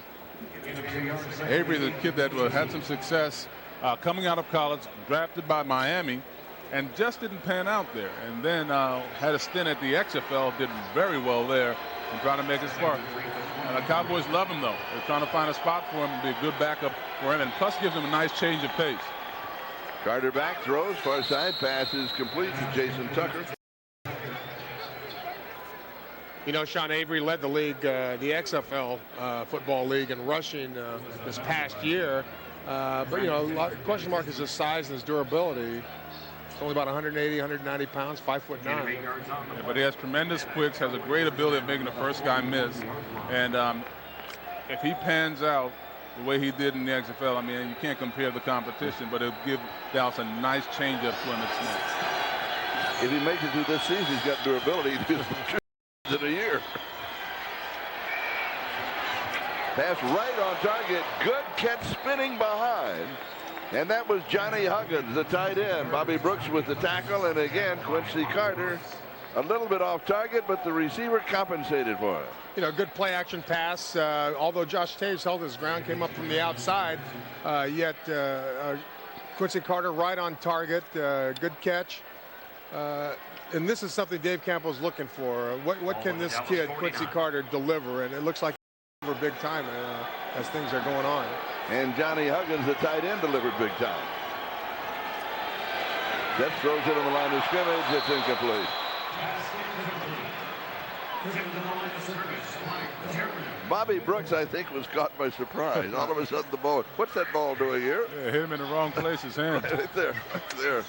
But the Raiders completely going with this 2nd and 3rd unit now. You see the pass here by Carter. Actually, it looks like it was tipped at the line of scrimmage. Yeah. So I'm trying to find out who that Mickle, was. By Mickle. Mickle tipped it at the line of scrimmage, and Brooks was not able to bring the ball in. But now you'll see this defensive line, this depth of defensive line that they've been talking about. You also get a chance to see Gibson. Carter rolling back. Flags are flying. Marker on the field. So, Charlie, you like Quincy Carter, huh? You like the things he's doing out there. He does seem to bring a little excitement to the football game. Just before the ball was snapped, false start. 62 offense. Yards. Repeat 2nd down. See, now there's a little bit more. It wasn't just false start. before the ball was snapped. The officials are going to be more fan-friendly. It's going to be fun to watch, though, isn't it? But you talk about Quincy quarterback for the Dallas Cowboys. Now, Cowboys have a unique distinction in having 3 black quarterbacks on their football team. Now, before this, the Cowboys had never had a black quarterback on their team. And they say, hey, when we do it big in Texas. We're not just going to have one. And a ricochet romance downfield. Jason Tucker, the intended receiver, Calvin Branch, was part of the deflection action. And it goes as an incomplete pass. Although they did have Cunningham last year as a backup. Yeah, exactly. Randall. You're right, Jim. I meant to say it's a starter. And if there's not one this year, then it's not the Cowboys' fault.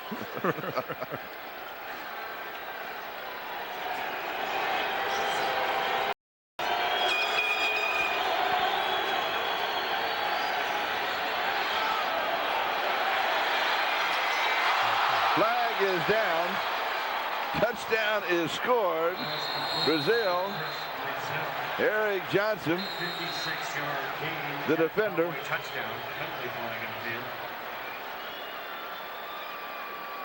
Johnson's making me look bad. I bragged on him earlier, and he comes back to bite me. He got turned around that time.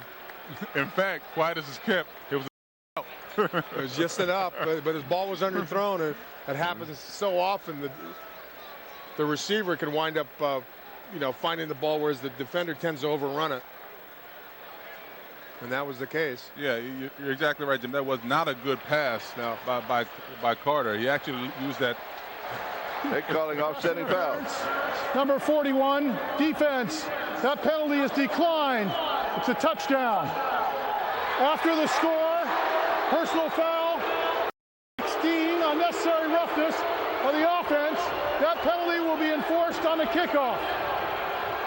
There, the ball's underthrown right there, and Johnson has no idea where the ball is, whereas the receiver is able to stop, come back, make the catch, and score the touchdown.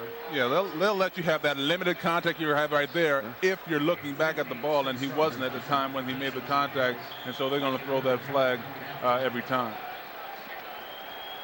But you see that ball hung on Carter. He actually used that loft instead of that 9-iron that he needed there.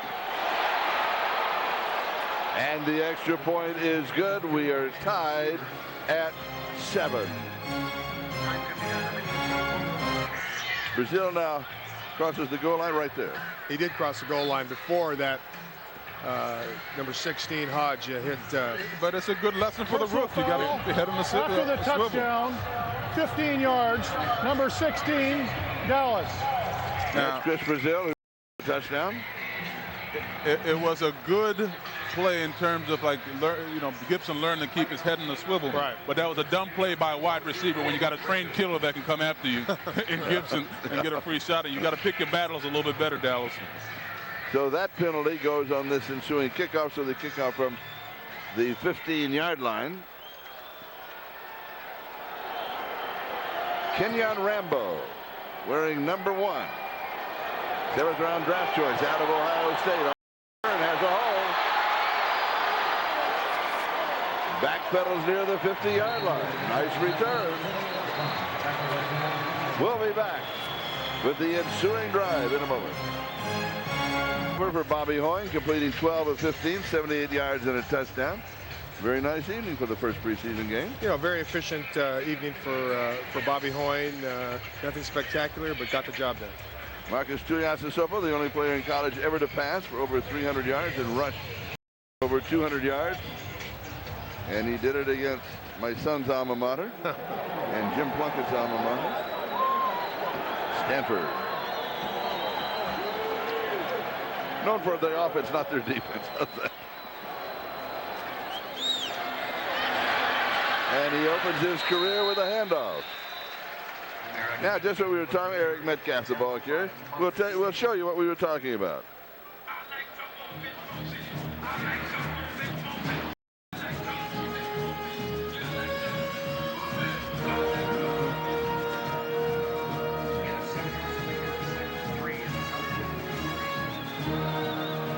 That's his dad in the stands. pretty good ball game, didn't he? He certainly did. Metcalf again. Okay, now first two plays are handoff. Now he'll throw. He's in a throwing situation right now. Will he throw or will he run, Charlie? Well, it remains to be seen. And it's all part of what interesting what we've been talking about on and on about other quarterbacks and other situations throughout the evening truly applies to Tuiasosopo. Is making the mind up, deciding when to run, what you can do, what you can do at the collegiate level, what you cannot do at this level, and making quick decisions.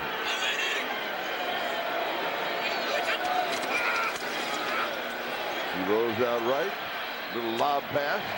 Pass is complete. Yes, it is. To Jerry Porter, 1 for 1. And one of the things Gruden said, and they just showed it right now, is that Marcus Tuiasosopo has a great presence about him. And instead of firing the ball, looking down the field, he made a judgment. He tossed it over the top of the defender and got it to the receiver for a first down. I mean, that's what you have to do in this league. No, you're right. That's a good touch pass on that play. And you'd be surprised how many rookies come in that situation, can't make that play. The scouting report on this kid coming out didn't have the big arm, didn't have this, didn't have that. Guy's a winner. He's a football player. That's all that matters. Here he come on a blitz. Picked up pretty good. And now, that's what he does. He does it very well. Oh, and he knows the slide. Yeah. Down by J.J. Jones. What do you expect from Tuiasosopo? Well, I expect him to move the ball down the football field one way or the other, passing or running, just as he just did with that run. Field recognition, you were already seeing it twice. He took off and ran because he couldn't find a receiver downfield. He rolled out to the right, couldn't find anybody in the middle of the field. Lob pass to the receiver. Great field recognition out there by Marcus.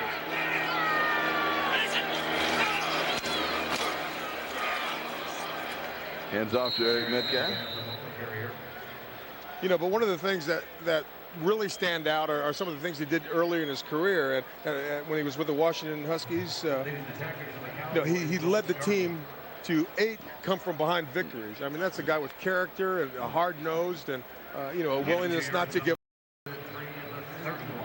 And he has an advantage being an ex-player's son. He's not going to be awestruck by coming in here and having to deal with him playing at the next level. His dad has prepped him for this. Now he's just got to go out there, let the game slow down for him, and then, just be able to execute what the coaches are asking him to do. A lot like Peyton Manning. 3-step drop, fires. Right there, into coverage, Jerry Porter.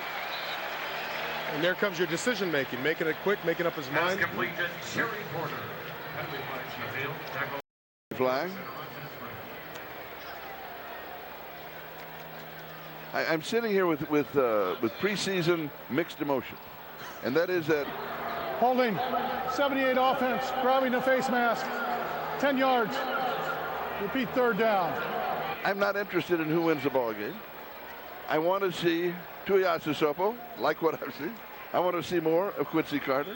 I want us to watch and share that with our viewers and what they have to see and what's doing and what's going through their mind. Me on the sideline seeing Bobby Hoying, who just plays his heart out, and he's looking out there saying, "Oh man, this is all they're talking about." That's true, Yeah. But that's part of the game. That's part of the game. It's part of the game, but it's still going to be a learning process for Tuiasosopo. Let's not get caught speeding now. He's still got a lot. He's got a lot to do before he can unseat it. DWI, but no speeding, no speeding. Got a ways to go. Yeah. And he certainly does. Oh, yeah.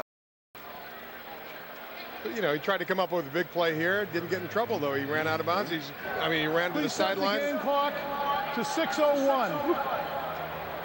And if you ask me, that ball should have been caught. And that's the touchdown receiving Mondrell Fulcher. Right through his arms. Leckler kicking to Jason Tucker.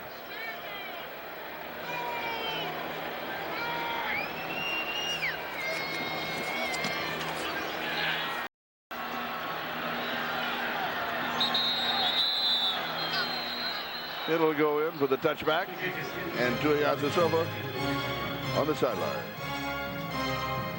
you know, Charlie, you talked about the competition in camp earlier. Well, this camp has been heated. It's been a lot of competition, guys fighting for positions, and it's been quite physical. You talked about Tuiasosopo. Well, he will battle for a job. Pressure is something that he's used to. He came from a father that played in the NFL. You notice George didn't get the memo in that we're wearing the white Oakland Raiders shirts tonight. But that's okay, George. Tied at 7, 5:54 to go in the third. Cowboys have the ball from their own 20-yard line. And John Avery, who we've been talking about, and has an opportunity again to show what he can do to help this ball club. And I thought he did a great job. I thought the Raiders actually had the angle on the outside to cut him off, but he was able to outrun him and get to the outside and pick up 6-7 yards. That shows pretty good speed on his part. And that's what he can do. He can get to that corner, but Coach Mike Waffle's going to tell them whenever they're reaching him to get to the outside, they're going to push and try to get upfield. They didn't do a good job of getting upfield in that last play. Ooh, nice move. Avery again. I mean, he's starting to show you. I think he's starting to show you just how dangerous that guy can be. I mean, Avery cut back. If that guy had made the tackle. Yeah, that's one man away from being very ugly. Yeah, I mean, it could have been 30, 40 yards, if not all the way. So, you know, he cuts back extremely well, and just, you know, Perryman just grabs his ankles just at the last second, or else that was a big play. Outside, cut back. I mean, they're using them very wisely. Third down, yard to go.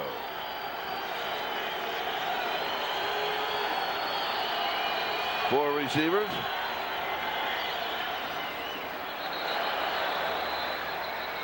James Whalen, the intended receiver, and why in the world did Carter throw that with such strength and speed? Was that way too much close to him? I think it was just too low. I don't know about the strength and speed. For me, it was hard to judge. He did get it there in a hurry. There's no doubt about it.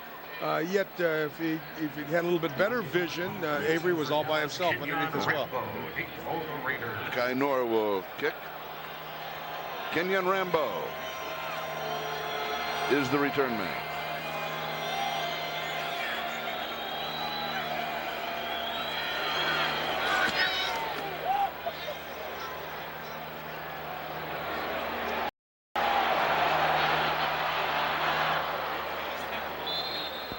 And he's fun to watch.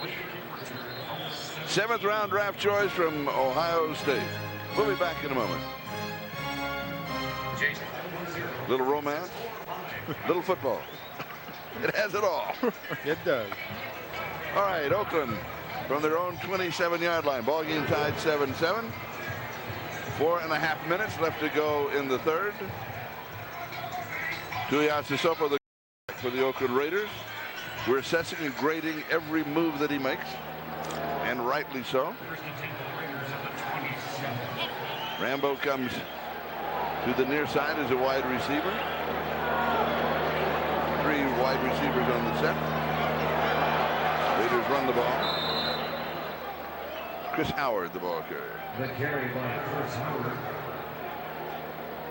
Rontaze Grant with the tackle.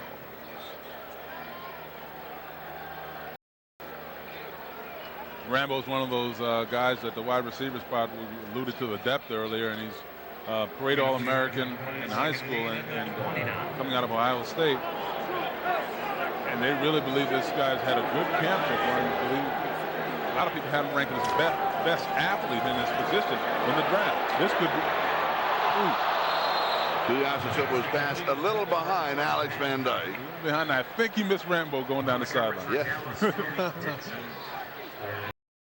Now will Rambo go tell him?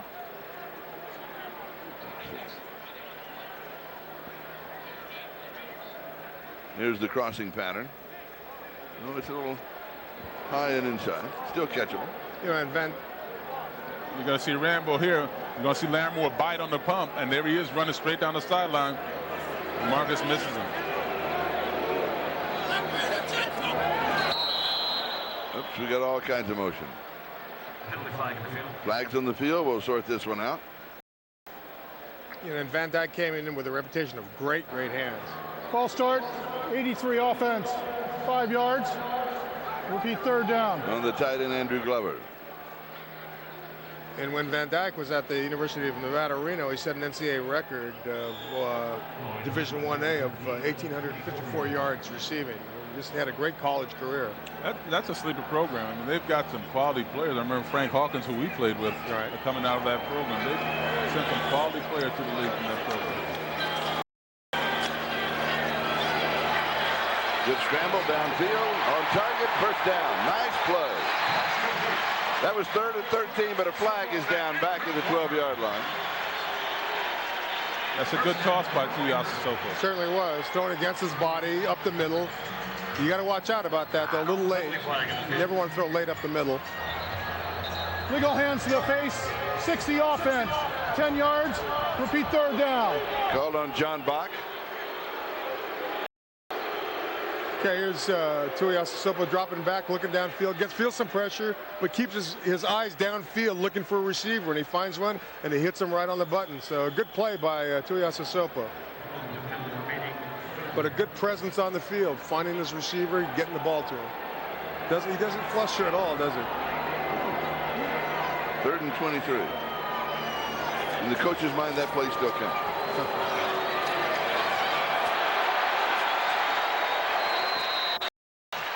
Chris Howard.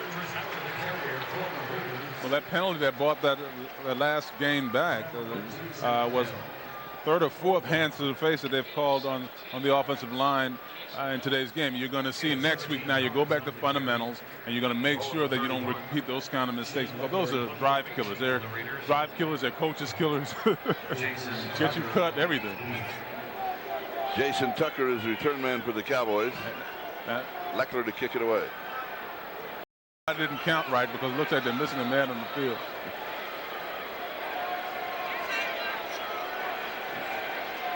That's a smart play right there. Instead of taking a timeout and wasting a timeout, you take the penalty, get yourself lined up, and then you can still punt the ball. 5 yards.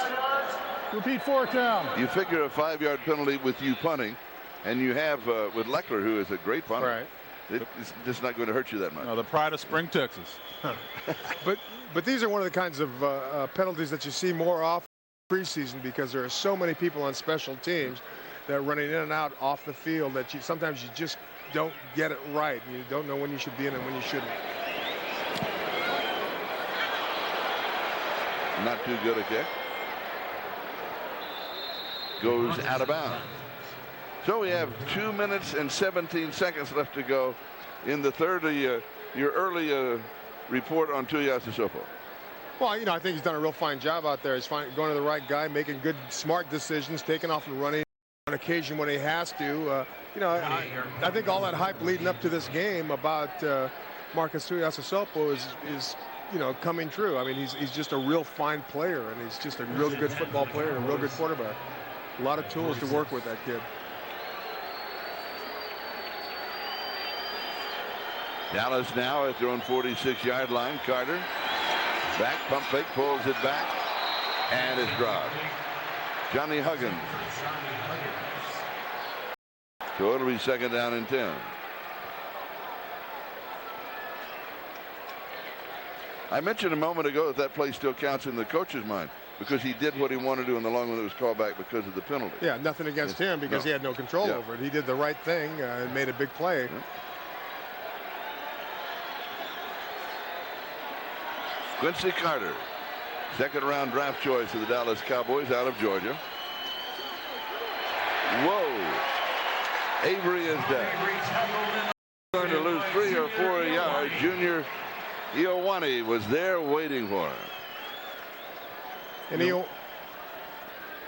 Ioane doing a good job once again getting up the field. I like the way the second unit has played in terms of getting penetration, getting off a block, and making their presence known. It's one of those other positions, along with the wide receivers and the running back, where there's tremendous competition. They know that in order to build out their depth at this one position, they're going to have to find some quality in the guys that are playing right now. 3rd and 13, Carter to throw. Drops it off underneath the coverage. Pass is complete. Could be a 1st down. It's James Whalen, and it is going to be close, and he's going to pick it up. So he converts on 3rd and 13. Bobby Brooks makes the tackle for the Oakland Raiders. 1st down, Dallas Cowboys. You're kind of put in a quandary here, because when you send 3, that means you have an extra guy covering. So if the rush doesn't get there, the coverage has to be there.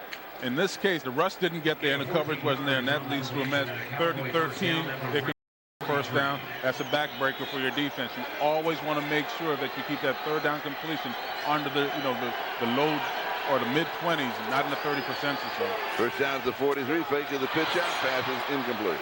Another thing, Sean, he threw the ball underneath, so they should have been able to come up and make the tackle and not let him get that first down. Yanimi, the last intended receiver. Eric Johnson with the coverage. Second down and 10. And you're looking at Carter here side of the ball, just like Tuiasosopo, where, like we said before, the scouting report, they didn't have great scouting reports in terms of being first rounders in this league, but I like the way Carter's handled himself so far. Hasn't been flustered at all.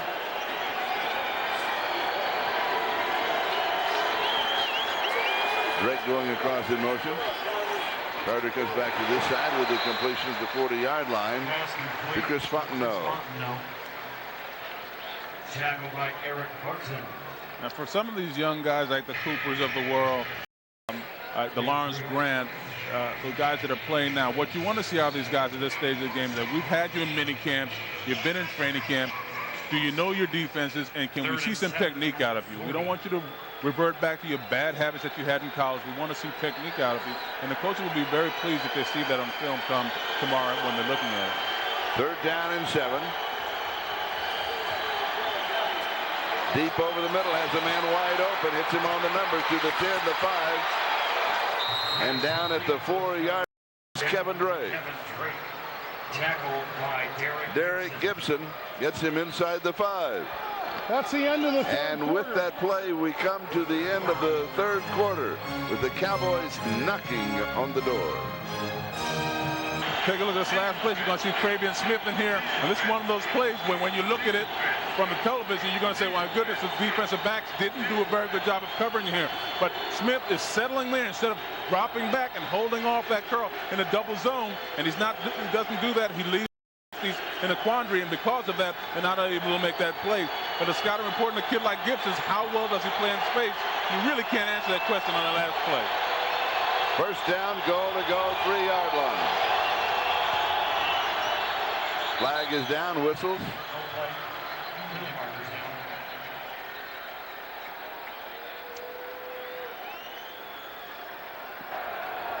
False start, 62 offense, 5 yards, repeat first down.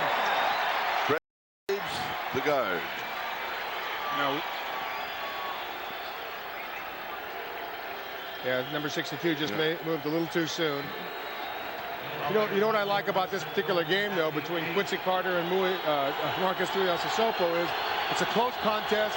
They get to show a lot of what they can do in this kind of game. First down, goal to go. We're going to have flags again. And you know what? We got into this thing without even talking about the fans now coming alive. I mean, they're excited to have football back. This is like the deadest time of the year when everything's over. 74 offense, 5 yards, repeat first down. Dan Collins, and in the end zone to our right, they're celebrating. They're making all kinds of noise, and they're congratulating themselves for messing up the Cowboys. Now it's first and goal to go at the 3. Now it's first and goal to go at the 13. Now, give those Raider fans credit for doing the job they're doing. Yeah. Getting them flustered.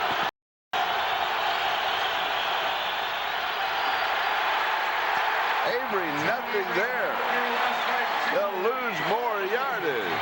Yeah, because Iwani got him. This is one of those situations you'll call sudden change. When there's a big play on the field, sudden change has to kick in. How do we knock them out the box? How do we make them play our football, Raider football? And we've got to now take the command back of this football game. You got your defensive line getting up the ball, getting up the field. We said it earlier, you don't know what impact you have when you get up the field like that. You just take away all the running lane. Avery has to bounce it. When you bounce, all your guys can rally to the ball. You've got a great play. Second and goal from the 18. Into the end zone. Oh. Did he pull it down? He did. Yes, he did. Whoa, Quincy Carter. Now that was a terrific play by Quincy Carter. Bashir Yanimi on the receiving end. And that quiets everybody. But that was a great play. It was. The defensive linebacker played it perfectly a defensive end, didn't let him outside. He stops, throws, falling backwards, shows enough arm strength to get it in the air. And if it hadn't been caught by number 18, Yanimi, it would have been out of the end zone. Well, and a lot of young guys underthrow that ball, Jim, and that was a good play in there. and the extra point is good by Tim Cedar, and the reaction of Quincy Carter. It's there. Cowboys with the lead. And you talk about making something out of nothing. He stopped from doing his run out by Grant, and he just puts it up in the air, makes a big play where there's no play to be made. Watch the catch. Makes a great catch. He's fighting for a job. Down with both feet in bounds. But if you're Eric Johnson, you've got to stay as deep as the deepest, and you've got to defend the back of the end zone. At all times, the coaches always tell you, be at the back of the end zone because you can always come up. If you don't back of the end zone, you give the quarterback a chance to get a ball in like that. Rambo with the return from the 5. Gets across the 20 and then is pushed back. Every time I see him, I think of Sylvester Stallone's got to adopt him is what he has to do and come up with a ball game.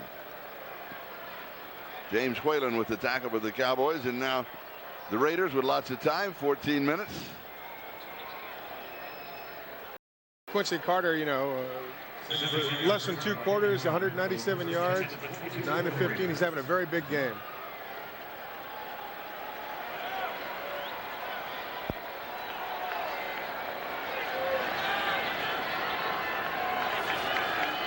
First down, Raiders. Nice fake. Goes on the run. Pass is complete. Should be a first down. Alex Van Dyke. Ooh, that hurt. He was decked immediately, but comes up. Oh, you can tell. How do you not show when you get hit like that? The Van Dyke, known for his great hands, comes across the middle, the far side of the field. And, there he goes, and he hangs onto the ball after a hit like that.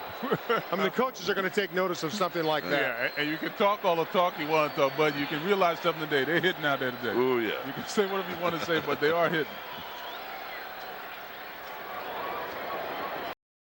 Super fakes, has a man wide open and is on target. Andrew Glover. Earl Riley. Glover's a guy that I believe when he played at Minnesota and then moved on to New Orleans last year, doesn't get as much credit as he deserves. He's a guy that really worked on his receiving ability, a willing blocker. And a lot of times at the tight end position, you find big guys that aren't willing blockers, and this guy will mix it up and try to, protect that corner. Van Dyke still hurting. Ball now at the 40-yard line. Raiders trying to piece together a touchdown drive coming from behind. Pump fake. Right. Comes back left. Over the middle. Rambo has it. Nice fake. He's in the end zone. Look at there you go. Whoa. You better learn. What 4 plays touchdown. I love this, Charlie. This is great fun, isn't it? I do too. Now, I like a quick strike, Throughout Sopo, he's a competitive kid. He sees what Quincy Carter's able to do. He wants to back and produce the same thing for his football team. It's a great little contest going on with these 2 quarterbacks right now. It is, and he hits Rambo right down the seam, just like he did Glover a little bit earlier by pump faking one way, coming back to his receiver, knowing where everybody was out on the football field. He makes big plays like that. You think he's happy? Yes. He looks like he's running the Rose Bowl. Look at him. All he needs is a flower in his mouth. And the extra point is good. And we are tied at 14. And we'll step aside. Don't go away. Hey, we got 12 and a half minutes of this. Join the fun. The offensive team had 12 men on the field. 5-yard penalty. Repeat the try.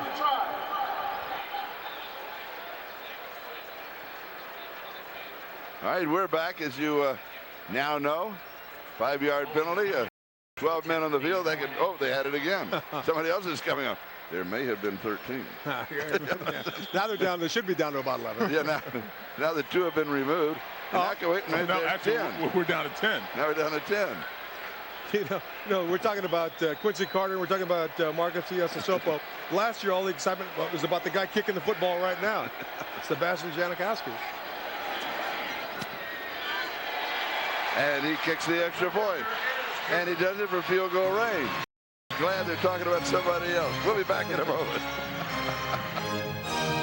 Conversation. Rambo's talking to his agent.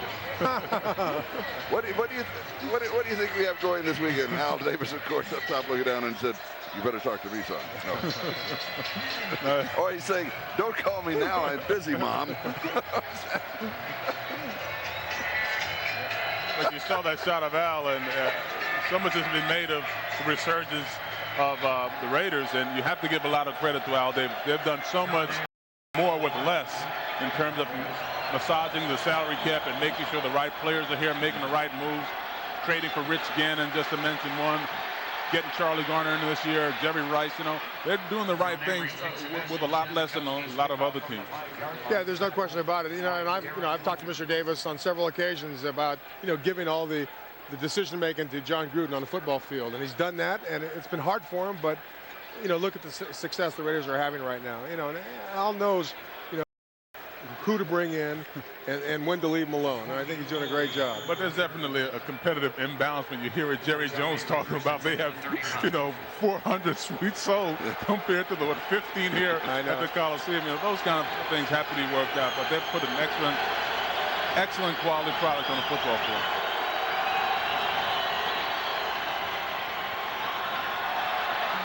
Anthony Wright is now the quarterback for the Dallas Cowboys.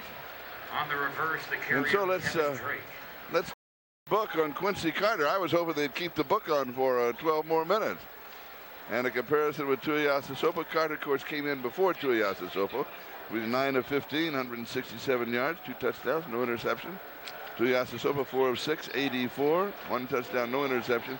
And we understand that Tuiasosopo is going to play the rest of this game. Yeah, and he's an experienced guy. He started the last 2 games for Dallas at the end of the year, although they went 0 for 2. He probably knows this offense better than any other quarterback they have, maybe besides Clint Stoner. No, and talking to the people in Dallas, that's exactly what they said, Jim. You hit the nail right on the head. They said this guy's had the best camp of any of the quarterbacks in camp. So if you see the success that Quincy Carter just had, you coaches have to be looking for good things from Wright just to see where he exactly is. It's one thing to do it in practice, but you have to do it on the field. And the other thing, they have 5 preseason games also. Right. And that's a lot of that 5th preseason game takes a toll. So you need to play more people. And as a matter of fact, these 2 teams meet 3 times this year. Yes, they do. In the American Bowl in Mexico City later on this month, and then during regular season.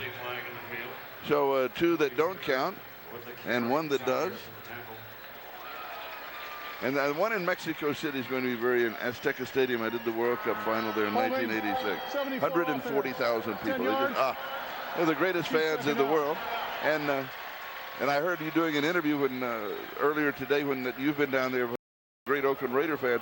They're also great Dallas Cowboy fans because they were the first one to televise into Mexico City. Yeah, the league be a great ball game. Yeah, the league has made a concerted effort to get out there. If it's not Japan, if it's not Canada, they've got a great partner in Mexico City, and they're going to pick 2 of the marquee teams in the league, irrespective of what they've done the season before. The Raiders and the Cowboys are 2 of the most marketable teams that the NFL has to offer.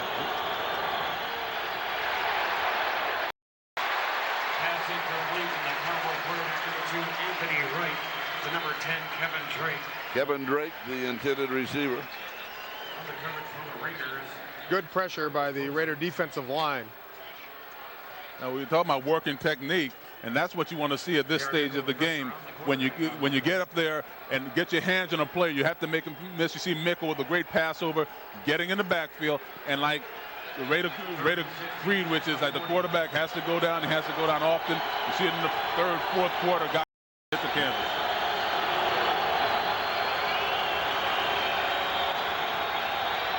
Right to throw, far side. It is there. See where they mark him out. One of the coaches is going to help make sure that it's past the first down. No. That's Dave Campo, the head coach of the Cowboys, helping out on the far sideline. Our producer was just telling me, you know, this one thing about this Raider thing, you just start saying things, you don't know where you got it from. He just reminded me, Al Davis is the one that said the quarterback go down off. I always thought that I made it up. I've been using it for so long. Amazing how that works, isn't it? Yeah. That's my quote. No, Mark Twain said that. Oh, okay. But in third and long, you shouldn't give up that kind of yardage. You got to put pressure on the quarterback, and you got to cover the receivers down the field. Also, I'll tell you something else that's going through my mind. You know, I mentioned earlier about Bobby Hoying with Tuiasosopo coming in and playing well. Now, what about Anthony Wright, who is now playing, who last 2 games last year, was figured to be, one of the top 1 or 2, and all of a sudden he looks out and sees what Quincy Carter does. Now he's got a bit of a pressure on him, which he didn't have coming into this ball game, saying, hey, the kid really looks good. I've got to step up and show him what I could do. Yeah, there's no question about the competitiveness of those 2 positions on that one position on both teams. And all of a sudden, Anthony Wright comes in after Quincy Carter. Bobby Hoying went in before Tuiasosopo. So once Hoying, then we can do. It changes the complexion. You're right.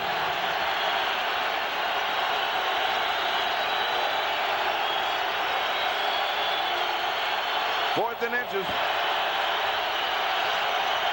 And we have some movement. We have a flag. Penalty flag in the field. And the finger pointing will start. Anthony Wright with the keeper for Dallas. I tell you, Charlie and Sean. Full start, 45 offense, 5 yards, 54th down. Ryan Collins, tight end. This is a preseason game, and I think the fans are causing a lot of this. A little upset with his troops. I always love that. You look at Campbell there. They always turn and cuss out the position coach. In that case, Campbell turns around. He cusses out the quarterback, who has nothing to do with the tight end jumping off sides. But he's the closest guy. Rambo with the fair catch. Hold it. We got another flag. Back at the 46-yard line and the 50. So, Jim, you just thought, so it's an unwritten rule. You just cuss out the guy closest to you. Number 50 for the kicking team, illegally downfield. Penalties decline. First down, Oakland. Timeout. Oh. Whoa. Whoa. It's downhill. Yeah. The last man gets it, right? We'll be back. Districts and exclusive team news, photos and video. Log on to Raiders.com, your source for Raiders coverage on the internet. That's Raiders.com. Of course, it's www/HTH. All that. Mine just brings that up. It's Raiders.com. Push that in. Hey, you're with it. I'm new at it, but I'm getting better. Yeah, are you a part of the whole .com? I'm a hold of the .com arena, yes. And as soon as I can figure out how to send the email, you'll hear from me. But I know how to receive it.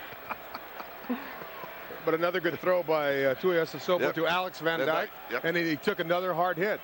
He's back in the ball game. 9.5 minutes left. Ball game tied 14-14. Headed towards overtime.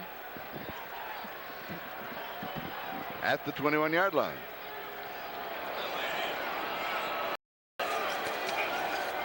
Tuiasosopo back, set, big opening. Whoa, goes down. Good vision. Good vision. Dwayne Goodrich was there. And he saw him coming, didn't he? Charlie, you better have good vision in that situation, or the guy will take off your head. But we're here once again on the quick pass to Van Dyke. He made his decision, got rid of it. On this one, he saw an open, he took it, picked up the first down. I mean, he's making good, quick, solid decisions. He's still a young guy, and we're giving all these superlatives and everything. But he does have a long way to go, as we've said. But still, he's a quick learner. He learns from his mistakes. At the 27-yard line.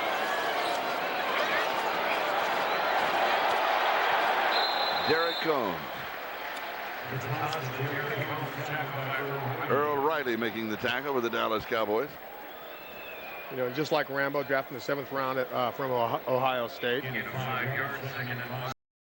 Rambo was 7B. He's an interesting kid. They actually brought him in to play wide receiver and looked at the competition over there and said, you know what, I think I want to stay right there running back. He's been running a lot with the scout team, gives them a very good look, but because of the competition that we've been talking about at running back, it's going to be rough for him in terms of making the team. But great thing about preseason, you're auditioning for the other teams in the league. If you can't make it here, the team see you, you can make it someplace else. Sissoko pointing out a block. Heads down the sideline, gets as much as he can, gets out. Boy, there's a tendency to say too much about him, isn't there? Yeah, there is. I mean, there really is. The viewers at home, you see the same thing we see. No, well, you know, you say it over and over again, but you can't coach attitude. You know what I'm saying? You just cannot coach attitude. The kid has made his mind up. You see, right away he started pointing to his blocker downfield. Hey, give me a block downfield and tuck it and go. A lot of guys, they make so many indecisions in trying to make a decision that they get nothing done at all. That's a good play by. And Jabari Jackson downfield picked up the point. Did a little screen block for him. Rambo comes across in motion. Sissoko. Incomplete. Alex Van Dyke bounced off of it. Rambo was deep down the sideline. You know, and Van Dyke's been in the league for 6 years now, I believe, and you know, he had a great reputation in college, but he really has not really caught on with any one team in the NFL. You know, and you know, if you see that, you know, I can tell you something about him. Diallo Burks comes in. He's the wide receiver on the far side of the 3-man set. 3 steps. Incomplete. And he was going to Burks. Incomplete, and just some subtleties in terms of Sissoko on that last play. 3-step drop, but he drifts on his 3-step drop, doesn't get enough pep on that ball and getting it out. So like Jim has been saying, yes, a guy, you can use all the superlatives you want to say how well he's doing, but a great player like the great Jim Plunkett will point out, he still has a long way to go, you know, to do the things he has to do to be special in this league. But a lot of guys don't even do this. Third down and 10. Sure is exciting. Here's Rambo, a little motion. Pressure from the backside, rolls away from him. Little pump fake.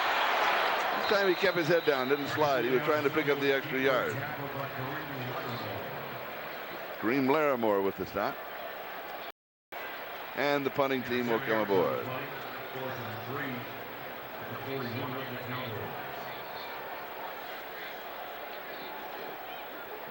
John saying a few things.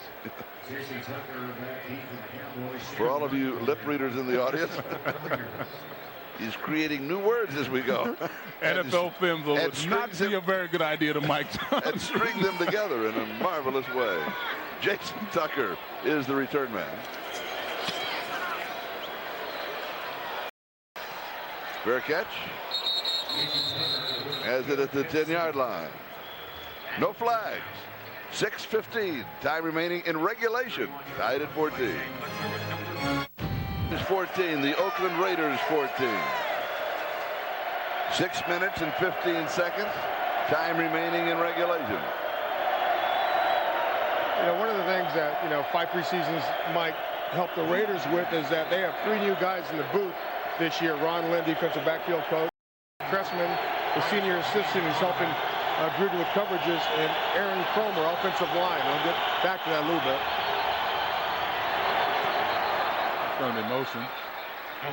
We have flags flying. There'll be no play.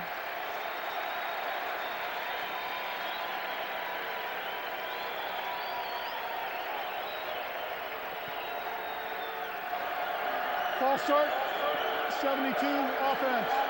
5 yards, repeat first down. Flag set, the ball back to the 5-yard line. The open on the drive, 1st and 15.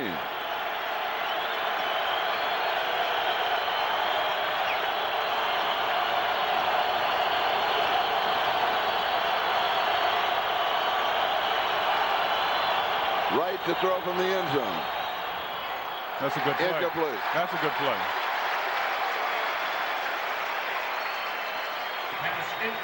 Mark Tate makes the play. Did a very good job. He had the outside in. He closed very hard on the ball. Was able to strip the ball, knock it loose from the receiver. Second down and 15. Tate did a very good job on that play.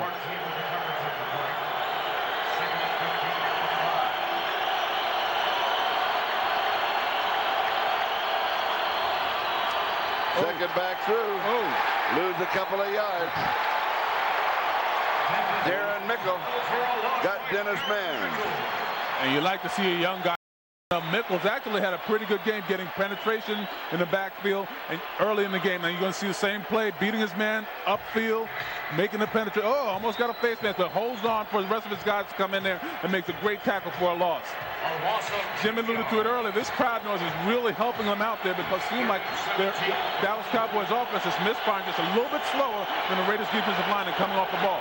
This play may define the outcome. 3rd and 17. Pass is complete, still in the end zone, out of the end zone to the 5, the 10. Out to the 14-yard line. It was 3rd and 17. Tony Taylor scrambles for the yardage. Perryman finally got him. Now he has a little bit more kicking room than if the pass would have been incomplete if they could have held him at the line of scrimmage. Once again, another great job of getting up the field and getting into the backfield and creating that pressure. You guys rallied to the ball just to stop them. You don't want to see that kind of a game on 3rd down, but still a good job of knocking them out. You can't, knock the results of the play. 4th down, they're punting the ball. Now you hit it on it, Charlie. 14-14. This could define it, especially with a punt like this. Terrible definitely kick. Define the game. Terrible kick. And there's a flag down on the far side of the field, on the near side one also. Ineligible downfield, they'll refuse that one. Number 58, the kicking team, illegally downfield. That penalty's declined. 1st down, Oakland. And now the Raiders playing a short field.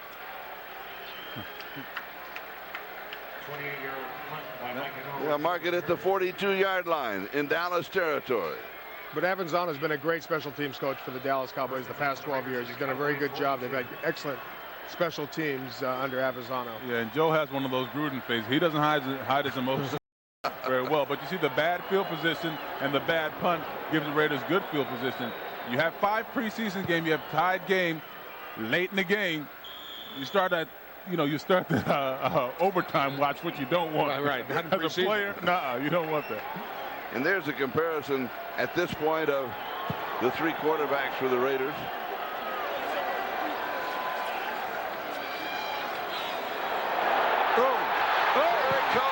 Combs breaks clean down the sideline, riding his blockers all the way to the sideline. Earl Riley saves a touchdown. A Raider is down. That's John Bach. The play goes to the 29-yard line. Add 7 yards for a kick, plus 10.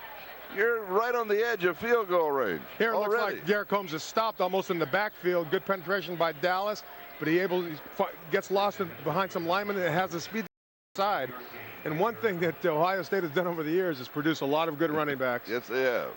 It's actually the same what Ohio State has done in terms of sending guys to the pros and not winning international championships. My goodness, what are they doing up there? Can't beat Michigan.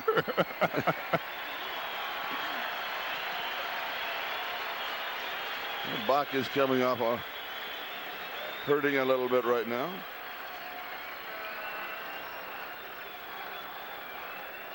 An excellent job of running with the football there, though.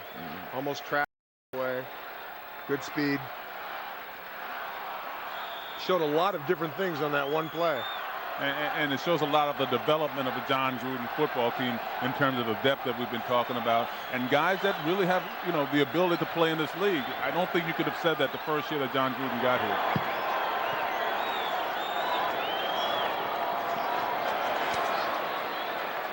here. Raiders stay on the ground. Of course, they have, as you mentioned, last year's #1 draft choice in Janikowski, field goal kicker. And he has his range already. And that was just the same play to the other side. Derek Holmes still made 5-yard gain, 4-yard gain out of it. Weatherington with the last tackle.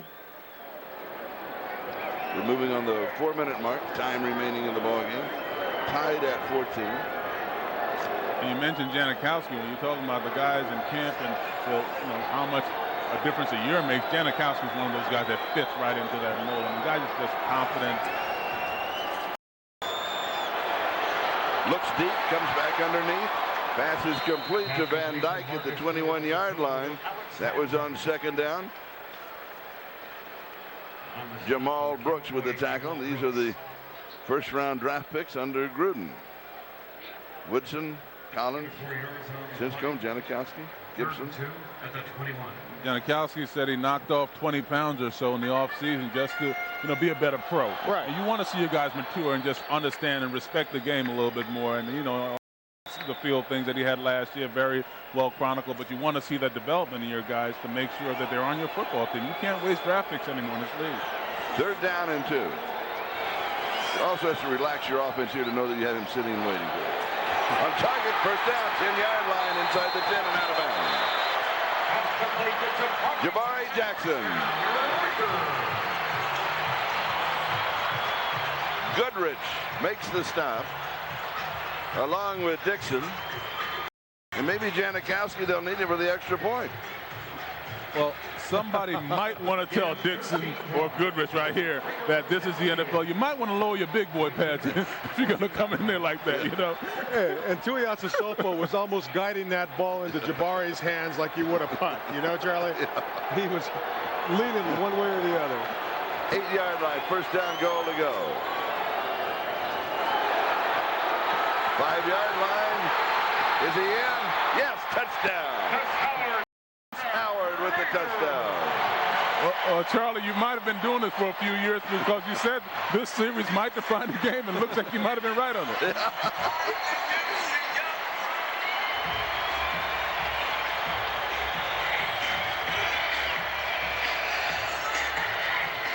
That play's designed to go outside. Jabari Jackson gets a fine block kicking out the cornerback, and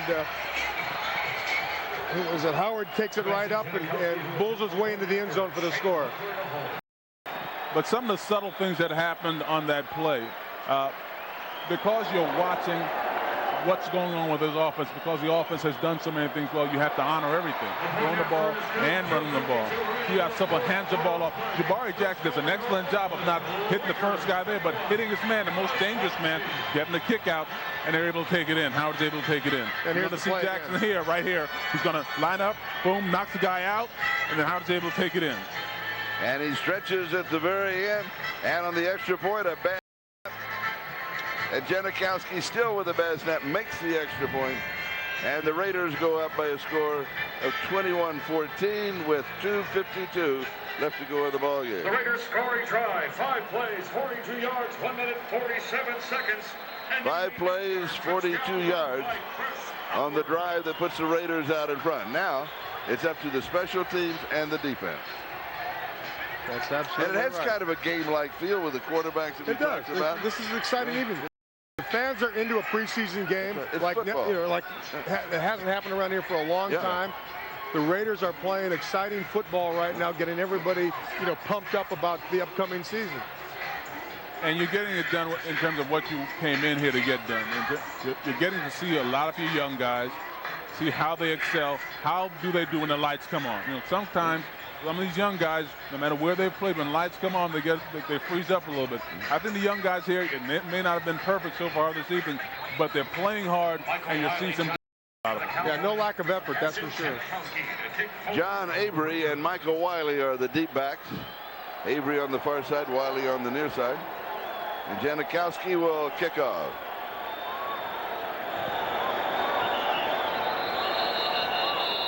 And we have whistles. And a flag, and Janikowski is pointing.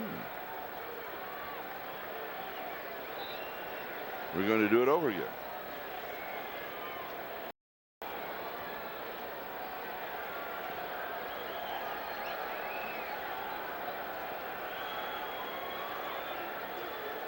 Ron Blum, the referee tonight. They've certainly had Ball their was workout. kicked before the whistle for the ready for play was blown. Free kick. That's a Raider for you. Yeah.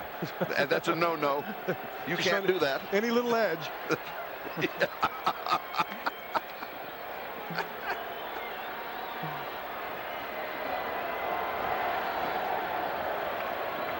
Chris Howard on the sideline, number 30.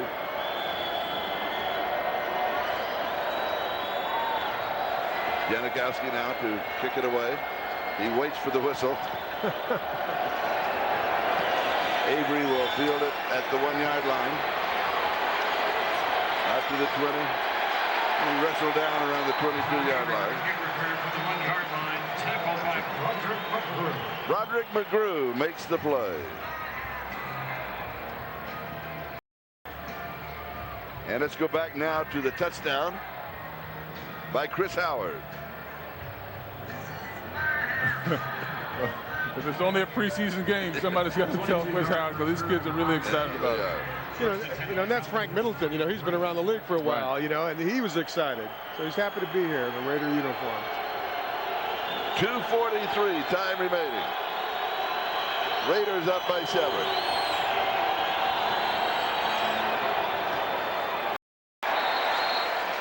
Incomplete to Kevin Drake. Carlos Posey had the coverage for the Raiders.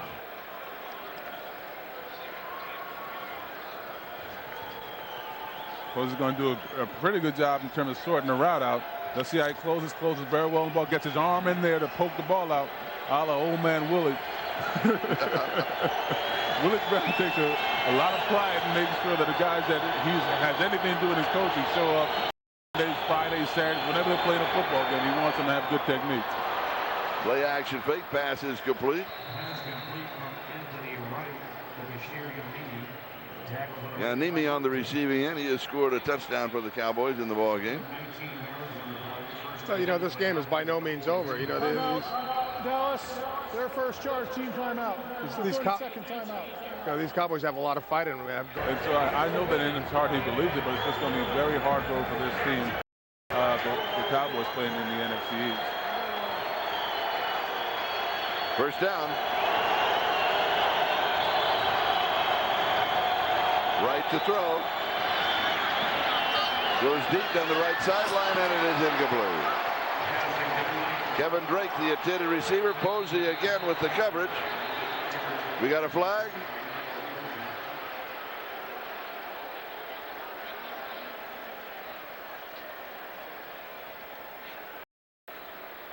Let's see how friendly they are this time.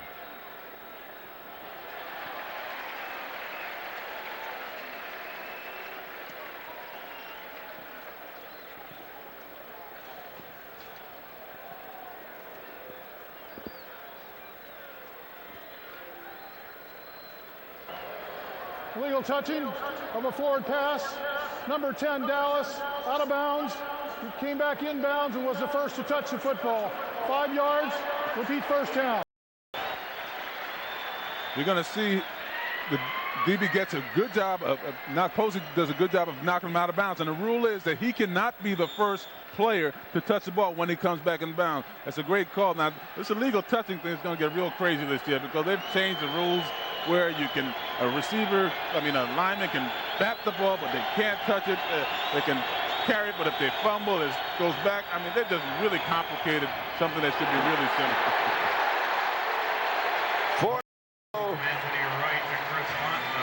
On the receiving end, Ryan Taylor was there, and the 2-minute warning will now be given to both benches, and we'll step aside, and we will come back from out of bounds in a moment.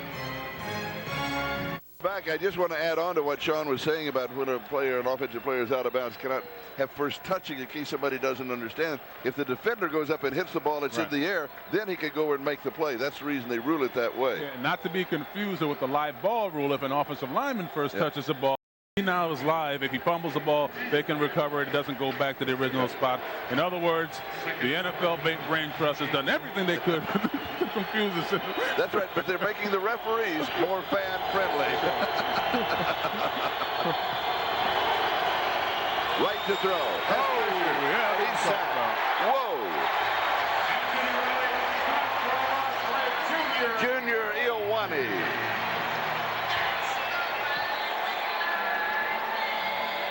Ioane, these young kids that they like. Great like him a technique lot. there.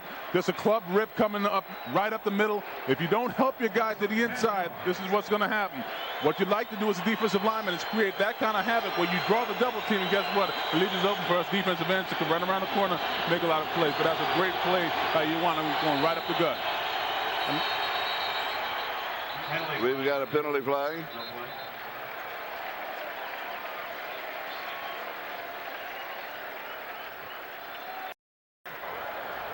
False start, 74 offense, 5 yards. On Dan Collins.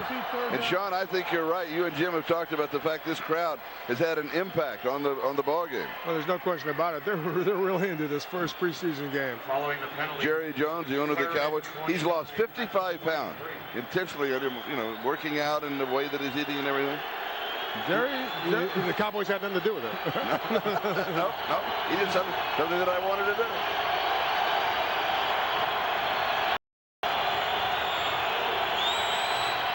Right goes deep, and it is incomplete. Very, very catchable. Chad Latrell. Broken up by Derek Gibson. Derek Gibson breaks it up for the Oakland Raiders. 1:26 left. You're going to see Gibson here. Was one thing about him, he's a willing participant, and he's going to hit you. And this is the kind of situation where you do not want to be around when he lowers his head and because he does bring a wallop when he doesn't. And that's what he's shown, not only the ability to hit, but the ability to run somebody down as he did on that punt. Right. 4th and 27.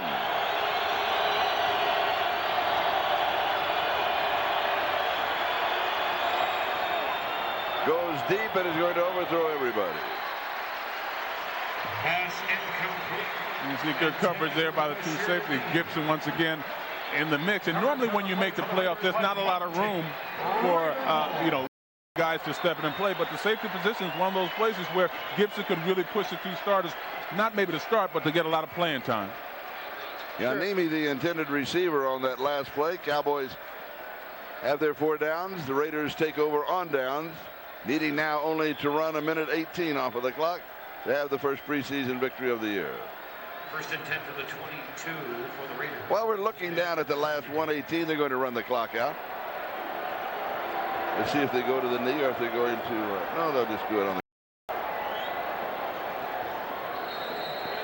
First, Jim, your assessment of the Raiders tonight. Well, if I were John Gruden, I'd realize they made a lot of mistakes, but I don't think their effort was lacking, as he mentioned at halftime, that they're playing hard, just too many mistakes. And they'll sit down and look at the film, but the first team did not play a whole lot, especially offensively. Bobby Hoying came in, did a real fine job, moving the ball club down for 1 touchdown. Tuiasa Sopo lived up to his billing, came in, made big plays both on with his running ability and through the air. So there's a lot to look forward to with this ball club.